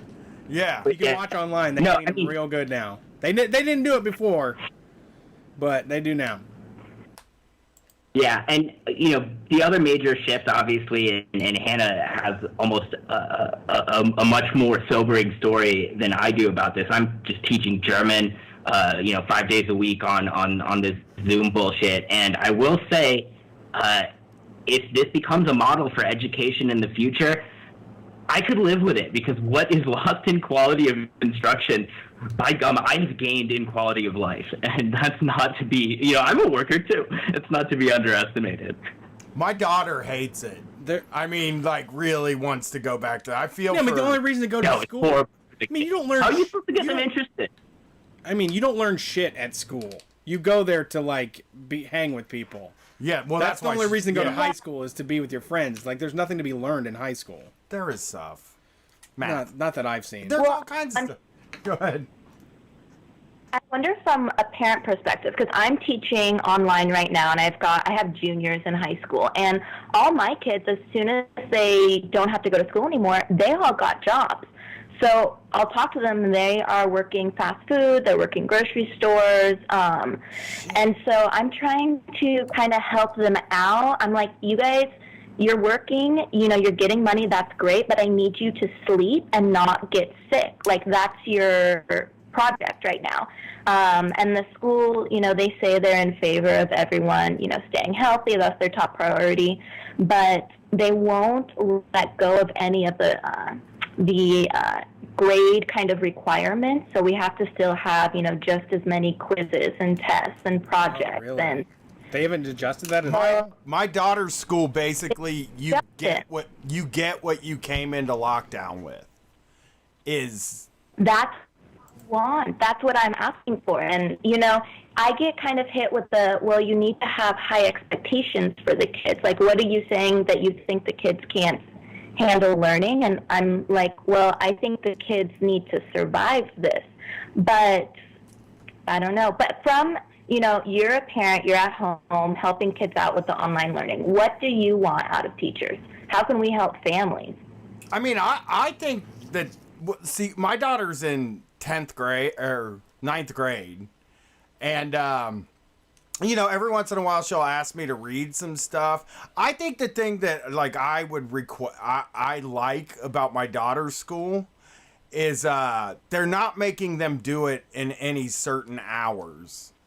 And so she's, like, sort of sleeping her natural rhythm sleep schedule. And there are teachers who will say, hey, we have a voluntary meeting tomorrow at 9 o'clock in the morning. And she's like, well, I ain't going to be up at 9 o'clock in the morning. I can stay up till 5 o'clock at night or 5 o'clock in the morning. And he's like, then if she doesn't show up to one, he messages her and says, why aren't you showing up to these things? And she has an A in the class. And it's like, if you can avoid... I understand wanting to see the students and stuff, but if, like... living, I think, like, it sucks for these kids that they're stuck and they can't see their friends and only through FaceTime. I mean, like I said earlier, my daughter met with her friends for a little bit on the other day out in my front yard, like 6 feet apart. But, like, if they could live, like, I guess, like, the way that she's living now is the way she wants to live, and allowing her to do that, I think is perfect. And I think that demanding that we live in extraordinary times, and that, like, if she's getting her work done and she's getting the grades, if she's getting acceptable grades, then I think like, there's no reason for there's no reason to, like, kind of push her harder, I guess, because this is such an extraordinary circumstance, Yeah, there's somebody in the chat that says their kids have to log in by 9 a.m. every single day. I've heard that from other schools. Grandview just was like, you need to do 3.5 hours a day, and they don't care when you do it. Yeah, no, that's how it should be. I've seen a lot of teachers, they'll have their office hour, and it's at 9, even 10 a.m. And I'm like, no, we got to have this at 7 p.m. because realistically, that's when they are really actually awake and able to function. Yeah, because teenagers are not going to choose to go to bed at 9 o'clock and get up at 8 o'clock in the morning. That's just not how they sleep. And at this time, they're able to sleep that natural rhythm now instead of like the other one that, researchers have said is bad and shit like. Yeah. I mean, honestly, so what I would say, like, my daughter is 7, and we've had some educators that have come on really strong, like, you need to be accomplishing all these things. But her teacher has been the number one proponent of saying, like, do not do anything more than necessary. This is, like, these are times that we've never seen before. There's no reason to expect that they should be going to school Monday through Friday. and doing these type of like regimented activities. Right. There's even been like in Columbus, they're allowed to catch up on work all the way through the summer. Like all of the kids in Columbus Public have until the end of summer to make up any sort of work or projects that they've missed so far in order to make up the 2020 deadline for school. For getting credit. Yeah. Getting credit. There you go. Credits. That's the important thing. Yeah. Well, look, I didn't actually call to. This is all very nice, but it didn't actually call to catch up. I wanted to talk to you guys about something very serious, which is Rokea's transformation into a cannabis evangelist. Oh, I love it. And I understand that you two have been very supportive of that, and there's mixed feelings over at Delete Your Account HQ, but I personally, after listening to her make the case for it on your call-in show a couple weeks ago, have come around to the idea that Blunt Talk is the perfect venue for I think us to, just kind of, do our sort of leftist version of whatever that podcast is, Getting Doug Was High or whatever. Yeah. Like where, there honestly has to be some sort of forum for that. But you need a specific content. And of course, the specific content is, what do stoners actually notoriously, stereotypically, perhaps unfairly, but not necessarily, talk about? And that's like weird conspiracy shit and aliens and like what could be more of the moment, right? Like, you know me, I'd rather not talk about politics, but, I saw this tweet the other day that was like, mocking people who were like excited about the alien, kind of like non-news where the government was like, oh yeah, those UFO videos that people have been, passing around for years because fucking the Blink-182 guy put them out. This tweet was like the Epstein assassination and the surrounding conspiracy is like the inverse of the UFO leak or UFO news, because like here's like the government sort of making something out of nothing, trying to draw our attention to something nobody really cares about because they know there's nothing there. In fact, I think that that may be true on some level, but the Epstein shit is very important to follow up on. I understand we have some of our best people working on that. So I think in the meantime, we should also be covering the incredible potential for a sort of a paranormal cultural institution on the left. No, I'm with you 100%. Dude, like watching, I like Rokea's transformation for me was like, it's been just as alarming. Because I check my Instagram stories and she'll have rolled up like a half a dozen Dutchies rolled up for the day. And I'm like, was she always like this? Was I just like that daft and I didn't realize that she was a stoner chick that we were doing? She really was just like straight edge. She was. She was like Texas Muslim straight edge, which is like double straight edge. Yeah, yeah, 2 times. Each hand. One for Texas. No, but seriously, there's so much potential for this. Like, we don't even necessarily have to get into the alien stuff. I mean, we even have stuff that's a little closer to home. Like, for example, there was news recently they decided the Spinosaurus, right? It was in Jurassic Park 3. A lot of people know it from that, but it's the kind of like predatory a carnivorous dinosaur that has the spines of kind of what looks like a sail along its back. Anyway, so there was a Nat Geo feature on this, like a 2.5-minute long simulation based on the news that apparently had a big kind of like eel tail and it mostly swam. Like it was like a swimming dinosaur, just gigantic fucking carnivorous predator swimming around in the ocean. So, I watched it, of course, like on fucking repeat, but I'm always of two minds when it comes to this stuff because, like, on one hand, I love dinosaurs; they're amazing, and on the other hand, I believe very strongly that white people secretly killed them all off, and then they buried them really deep in the ground to cover it up, and then they're digging them up decades later for profit and glory, and trying to shake us down for National Geographic subscriptions with these macabre theatrics. I think it's shameful, and that's why we wear shoes in the house because of all the dirt beneath us. No, it's so true. But I really do think we need to bring these issues to life. I want to get Rokea fucked up. Like, is there a way to do like one of those vibrator things, but you make them smoke more weed? What? There's like you can pay people to smoke weed. Really not happy that I even know what you're talking about right now. But yeah, I think there was I think I do understand some kind what of you're black. saying. Yeah, like you can donate money, and make every them smoke time weed. they have to smoke a little bit more weed. Yeah, let's do one of those. Oh, it was called Cam. It's a horror movie called Cam that features this, this set piece. It's a horrific effect. Very scary. Yeah, I will do it. I'm ready whenever you are. We can record a fucking blunt talk. I'm down for it, for sure. But me and Brad have always had the theory that Bigfoot is killed by developers. Because if we found out there was a Bigfoot and there were only a few of them in the woods, then like they wouldn't be able to develop. Conservation go up exponentially. Yeah, and so they find the Bigfoot and they kill him. We had a whole bit on the show about how there's Bigfoot mass graves under every subdivision. That's where we're at. I mean, I think anything's up for debate at this point. The more I'm getting into the alien stuff, the more I'm sort of starting to decide which parts I believe and what parts I don't. I kind of think the crop circles are mostly bullshit. I think that farmers are much more artistic than people realize.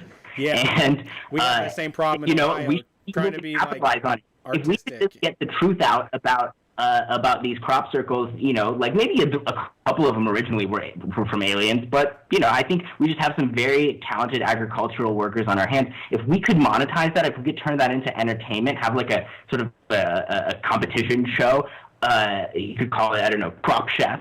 I think there could be a lot of, publicity and credit that's due. It's time.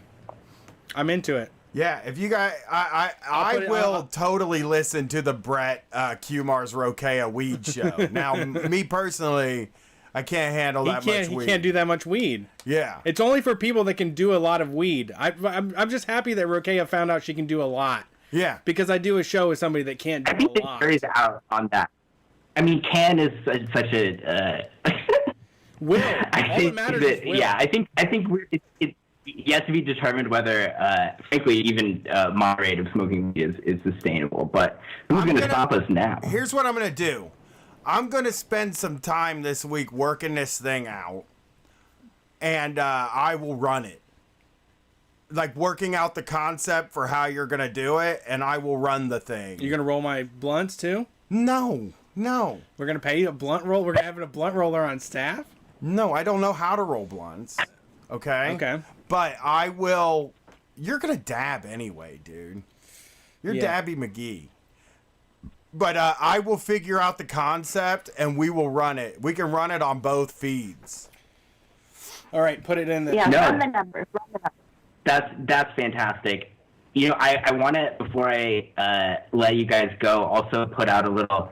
I know that you guys are actually probably optimally situated to help us out on this, listeners of Street Fight. We have been looking for, continue to, look for as our highest priority some people who are on the front lines, essential workers. We love to talk to organizers and people who are doing work on the ground on our show. And right now, obviously, the opportunities for people to do that kind of work are limited. The real front line of class struggle right now, as grim as it is people trying to make it and trying to, in some cases, when they're lucky and the situation allows for it, win some concessions.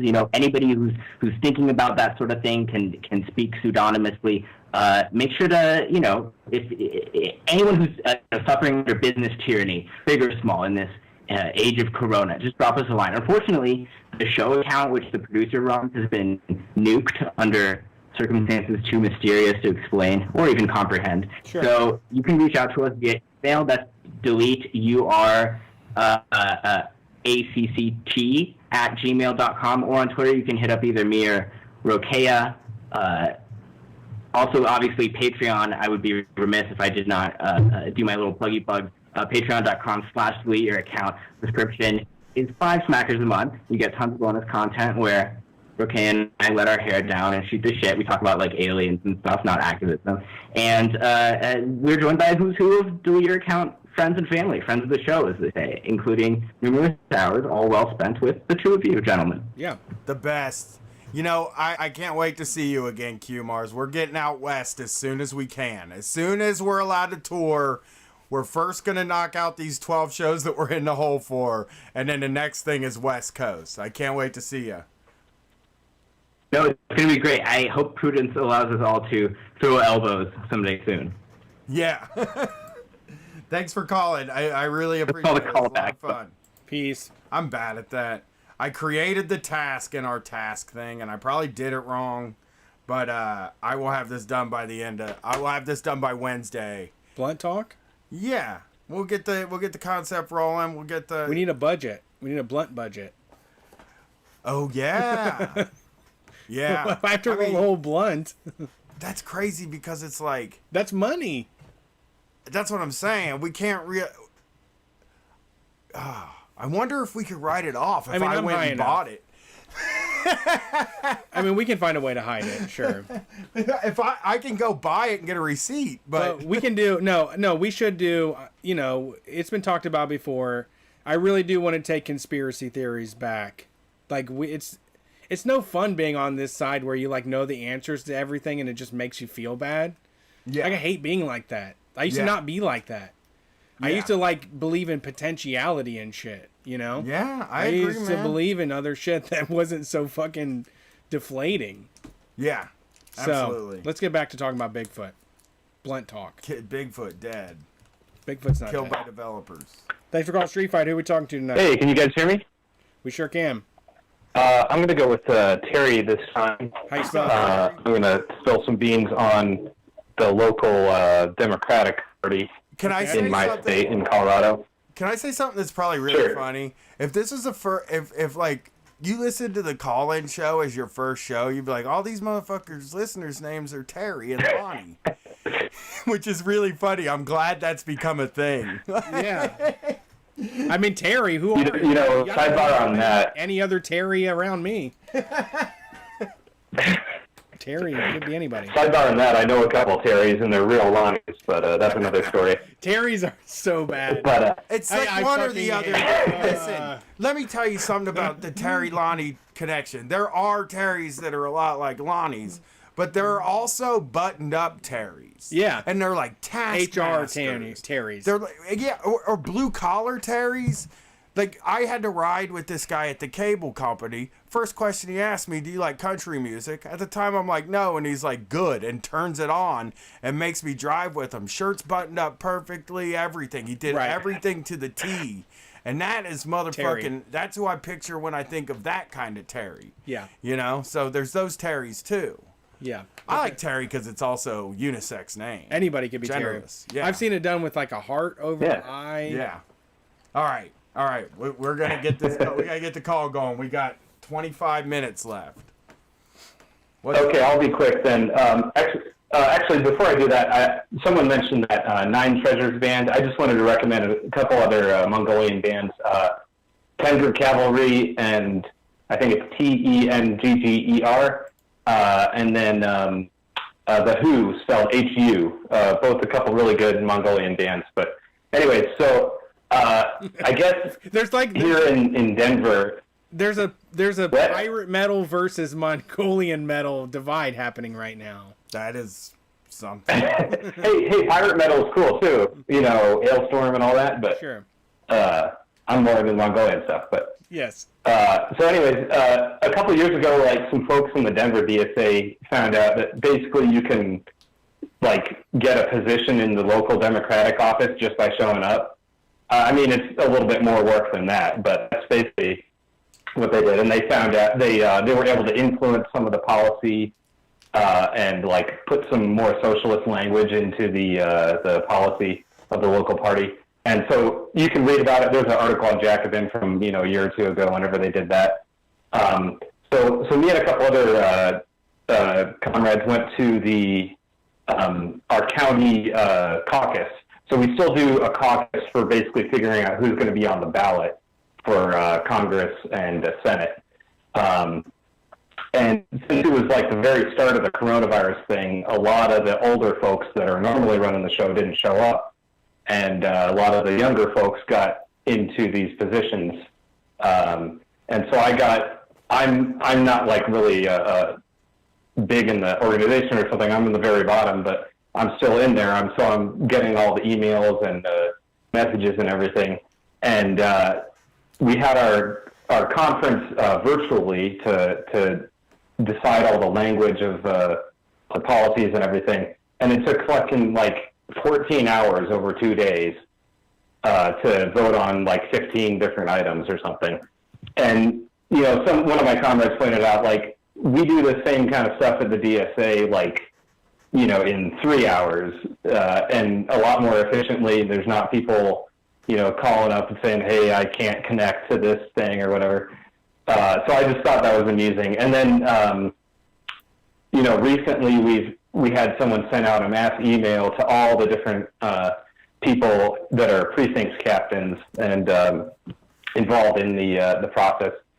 And they forgot to do the BCC, the blind carbon copy.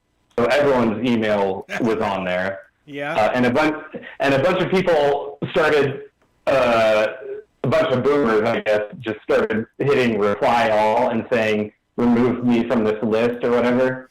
And people are like, you know, the link is at the bottom of the page. It's not that hard. Also, don't hit reply all. Yeah. And then there's like, I think at last count, there's like 70 different people replying back and forth. There was some gang guy on fucking email. Just all saying like, that? please exclude me from the following messages. Untag me from this post. Yeah. Yeah, but I mean, one of my DSA comrades was like, we need to take over this party just to save these people from, you know, their IT nightmares and they can't deal and all the dumb shit that they can't do. It's better. So those people, we just have to like kind of just pat them on the head and say, we're gonna do it the same way that you did, because they'll never check on us. They're never gonna check on us. Right. So I guess that's a message to all the listeners out there. Just if you're okay being in boring meetings for a long time and showing up to like a middle school gym or whatever, just go and be active in your local Democratic Party. You can probably get elected to some position in the low level and influence policy. You know, especially if you're like retired or unemployed or whatever. Maybe not so much now doing stuff in person, but yeah, I mean, shout out to Juan Marcano on the Aurora City Council and Candy Sudabaka on the Denver City Council. They're both comrades. And also shout out to local PSL chapter. Those guys are good too. They organized a bunch of protests against our shitty neoliberal governor and who's not going to cancel rent or stop evictions until just recently, I think. But with some asterisks on there. You know, means testing your evictions and stuff. Yeah. Yeah. But that's about all I had. But thanks, guys. Thanks for calling in, buddy. Yeah, appreciate it. All right. Talk to you later. Have a good one. All right, we got a couple more. We do have one jump in. We told him not to jump in. There's this many with the jump in. All right, let's get the next one. Okay. I'm sweaty. I'm so sweaty right now. I'm sweating too. Why? I've done a lot of. I'm sweating. Hello? Hey, what's up? Hey, who's this? Hi, this is Bridget. What's up? How's it going? Well, so I'm an essential worker, and I didn't know if you wanted to talk about that, or I could also explain how crappy academic science is, because someone else was talking about that. Well, I'd like to hear your story as an essential worker. This is what we've been begging for. This is the show for essential workers. This is the Essential Worker Podcast. I feel I was talking to one of my friends that like pays attention to mainstream media, and I said like, the only thing I've ever had over you is that I know what like cashiers are talking about. Like I still have a foot in with like customer service people, because once you get to NPR levels of once you get to Planet Money, you aren't on the ground talking about money. You have too much already, and you're trying to figure out how to like prioritize it and things like that. There isn't a lot of essential worker chat going on. So we're happy to have you. So I'm kind of Well, I'm sort of on the bougier end of that. So I'm a biochemist, and I do pharmaceutical safety testing. Good pharmaceuticals. And so, What kind of pharmaceuticals? what? The good kind. All pharmaceuticals. Yeah, everything that comes to us, everything that is a drug that has this assay, we do done. Okay. Because if people die, you don't. There's an ion channel in your heart where it doesn't work properly, and so we do a test to confirm that drugs before they go into humans are safe to test that. I never thought I would do a show for people that knew about ion channels in your heart. I never once thought I would. Yeah, so, but the thing is, so we're one site in a big company that does a bunch of other testing, and we're 50 people at our site, and there's no way to social distance. We're wearing masks all the time. Like, luckily we don't work with the public, so I'm not getting that, but we're just so scared constantly. And it's so hard to go shopping in our normal time. Like, the stores all closed earlier, and we're going to work 9 to 5 still. Yeah, I didn't even consider the fact that the people that are working for real, the people that are going to work, aren't getting off in time to go to the store. And there's people that work third shift, second shift. Yeah, but yeah, so I'm 9 to 5 at least, but it's just so hard to do the normal functions of when you're still working, and I can't, we haven't changed schedules or anything. It's so scary. No, I'm with you. And one person's going to get sick, and the whole site's going to go down. I mean, just dealing with regular work is already like a catastrophe waiting to happen. Right. But with this on top of it is just insurmountable. I don't know. I really don't know. I keep thinking about what I would be doing 10 years ago when I wasn't as financially stable and when I didn't have this thing going for me. I would have just showed up to my job every single day and just prayed that I didn't fucking get it. I would have just done enough drugs to forget about it or drank enough to forget about it. Yeah, that's how I feel too. I've felt the same way, thinking about if I was still cable guy, I would probably just be going and doing the fucking work and then taking a shower, take a shower, go home and fucking wait until the next morning to go to work again. Yeah, you can't. I mean, well, we've been sent the worst bosses ever right now are the ones that are saying the state says we can mandate be open right now. The state says we can be open. If you choose not to come to work, you're now involuntary fucking quit or something, and you're not eligible for unemployment anymore. That's where we're at right now. Is just everybody wants to the government to tell them they don't have to go to work, and then once they do, it's like, God damn it, I don't though. Yeah, I don't really want to do this. Yeah, it feels bad. We just don't feel safe. Yeah, nothing about this feels okay. No. And I'm not working with the public. If I were a cashier, I'd be having a panic attack every single day. I know, and it's so amazing how they've been dealing with it, because I don't see fear in them at all, and I feel like when I have to go buy something, they're working real hard to clean stuff up, which they probably had a ton of work piled onto them. They probably got new protocols, people in there screaming at them. Down the pipeline. They probably got those conservative people screaming at them. And it just probably is such a high stress job, and I feel like that is the heroism of service workers to me, that they can still do it, and they can still no matter what's going on, how scared they are, how nervous they are, how sad they are, how mad they are, they can still do the function of the job and make the next person's experience great. Yeah, whatever it is. Yeah. And we don't do enough reflection. We don't ever think about what it's like for those people to go to work. The shitty thing for me and Brian growing up with Facebook is that we eventually saw all the guys that we committed crimes with when we were kids start talking shit on Facebook. And I feel like we're in a similar thing where nobody ever acts like they were in the service industry before right now because they already made it, or because they're successful, or because they don't have to worry about it. But everybody else should just deal with it, these unprotected workplaces. And I mean, I'm very conservative on the matter, where I think that, like, I don't feel anybody is essential. Like, I feel like essential is like a fucking sacred term to me. Yeah. There's very few essential people in this world. Yeah, like if you go to a call center for a job, they can just pay you to stay home. Right. And like, it's just like such a, I don't know like how we're supposed to grapple with this idea of like people need to be allowed to go and buy lawn furniture anytime they want. Yeah. Yeah. Like, I don't know how to figure this out. How can we say no? Is there a way for us to say fucking no to that?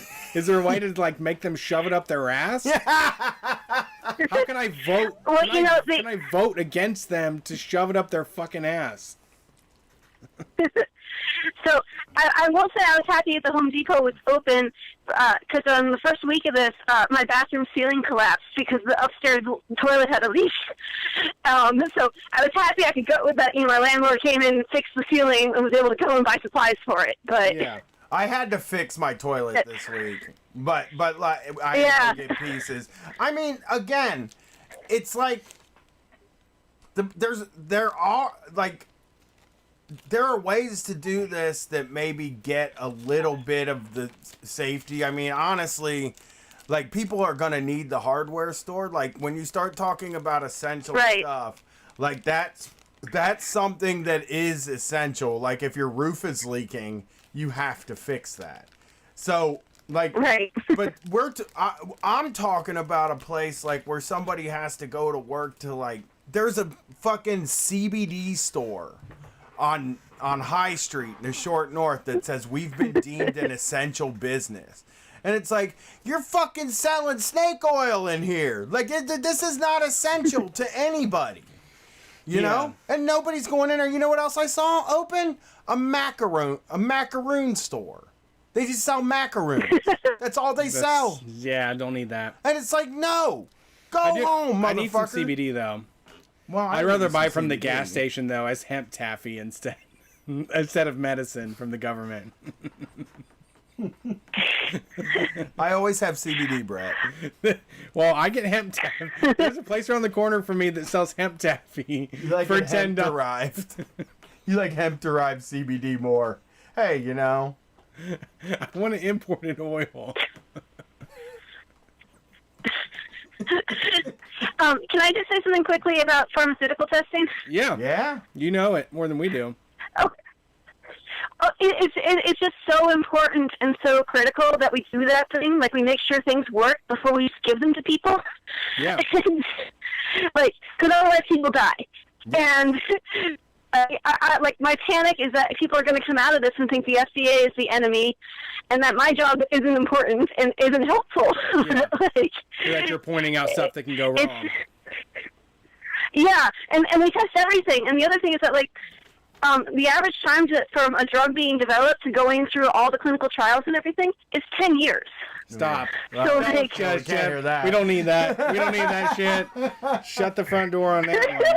Yeah, but like, so if I don't go into work in 10 years' time, we'll still be seeing the effects of coronavirus now. Yeah. I mean, you're essential. I would agree with that. But it's so insane. That's all. Yeah, I mean, hopefully with like everybody, it seems like you know, there's a lot more people working on this than the average sort of thing, you know? Yeah. So hopefully that's where I'm putting my hope, is that there's a lot more people working on it than... Well, I wanted to say that, like, I think, like, research on vaccinations is essential work. Macaroons are not. Like, I want to make that clear, that macaroons... Fucking hemp-derived CBD. Hemp-fucking-derived CBD. We don't need any more hemp-derived CBD. We send it out the door. We don't need that shit. We want the stuff that works. Yeah. We don't want hemp taffy. Hemp taffy. It doesn't do anything. Well, thanks for calling in. I bought some hemp taffy. Yeah, it was great talking to you guys. Did it do anything? Have a good night. It did for me. It was like a placebo. Yeah. It made me feel like, oh, I can go to bed now. I mean, I love 1-to-1, so I'm not like anti-CBD. I know. I love 10-to-1. No, but the unregulated, 5-to-1. it's just crazy because even when we were selling CBD, there's no way it could be as cheap as the lady at the register down here. Yes. Like the corner store over here, like, it's so cheap. It's $10 for like 1,000 milligrams, and I'm like, that's not CBD. That's not. That is some old jute rope that you soaked in some alcohol, and then you sent me the vapors. You did some sprinkles Yeah. of a little bit of CBD. I don't know what CBD could possibly be in there. All right, I mean, last call. yeah. You ready Okay. for the last call? Last call. Last one. Call. It'll give us, and we'll end on time. Thanks for calling Street Fight. We're in overtime tonight.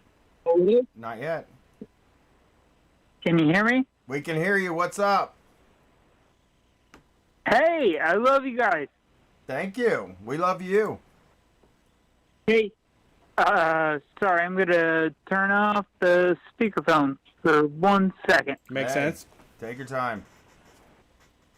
I'm looking. Sorry. No, it's great to talk to you. I'm a microbiologist, so I'm kind of good company tonight. It's Science Night on Street Fight everything's Radio. great. Yeah, all these nerds, all the dorks. It's I fucking love Science Night on Street Fight Radio. Yeah, apparently we love science tonight. Yeah. Are you essential? Are you an essential employee? Yeah, yeah. I work for the vet company, so. Nice. I did microbiology one year. decided- When I was in high school, when I was going into 9th grade, and I got to pick my classes, microbiology was one of the science class choice, and everybody was like, "It's like the hardest class," and I was like, "But dude, you get to use a microscope." Yeah. So I took it and funked the fucking shit out of it. Yeah, I don't know how to use this microscope. I'm gonna flip that and turn that on you. If I have to use a microscope, I'm gonna fucking flip out. I hate microscopes. I can't use them. It's science. I'm Why would you get too into science? stupid. What do you use? You look good in the white coat, or you like using the microscope. Why else would you do science? It's such a beautiful instrument, the microscope. Really? Hey. All right, you're giving me a lot of bullshit right now, but kidding. there's a lot of other things that are involved in science aside of my microscope. Yeah. Okay. But the best ones I've heard came from a microscope. But I mean, every video I've yeah, nah.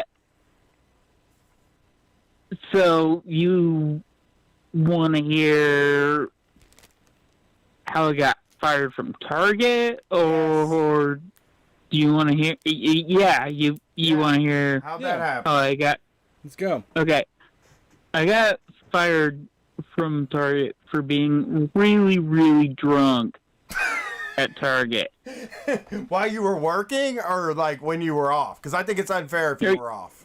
While I was working, it would have been way funnier if I was off, but not. So I got hired as a cashier.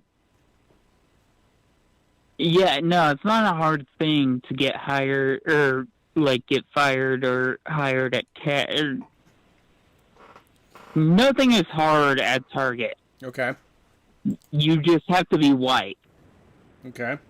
Yeah. To get hired at Target, but yeah. No. So I got hired at Target, and I was a cashier. Mm-hmm. And I refused to card anyone. Smart. And apparently that wasn't an issue. And then one of the security trash, I don't know what you want to call them, people, Oh yeah, the guards got laid off or left or walked off, and they were like, "You're really good at being a cashier," and I was really good at being a cashier because I was drunk every single shift. Yeah. How'd they catch you? So I'll get to that. Okay. So it said that I would work one shift as the ship manager, like the custodian.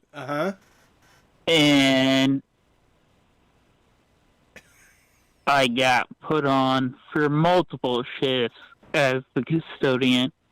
And the custodian has to do walkout duties.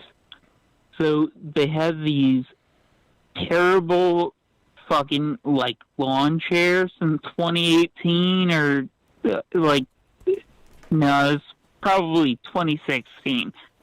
It was before Bernie, so, like, probably 2015, before I graduated. And they didn't move, and they didn't fit in any kind of vehicle. And some snooty, rich person came up and tried to get me to get 4 into the back of their brand new Buick. Right. And I scratched the fuck out of their car. With as what? I was like, with the cart? Oh, I scratched the fuck out of their car with the chairs, but I've been like I left out that I had a habit of like I'll drink 2 beers in my car before I do this, or I'll drink a bottle of wine. Sure. Like, because, you know, that's what you do. That's how you get through. That's how you get through the But- through the job. Right. Because it's a garbage job. But yeah. Yeah. Well. Yeah, the day I got fired, I asked the barista to buy me a bottle of vodka, and she told me no. She said you were too drunk. Oh, yeah. So, yeah. That was probably a good move, though. Yeah. Well, thanks for calling in. I mean, you're definitely too drunk to call into this fucking show, so I don't know what that says about the rest of what you've done, but, like, yeah, I mean, everybody on the chat, like, have a good night. We're done with the call. I can't live in that person's misery. Everybody's making fun of them.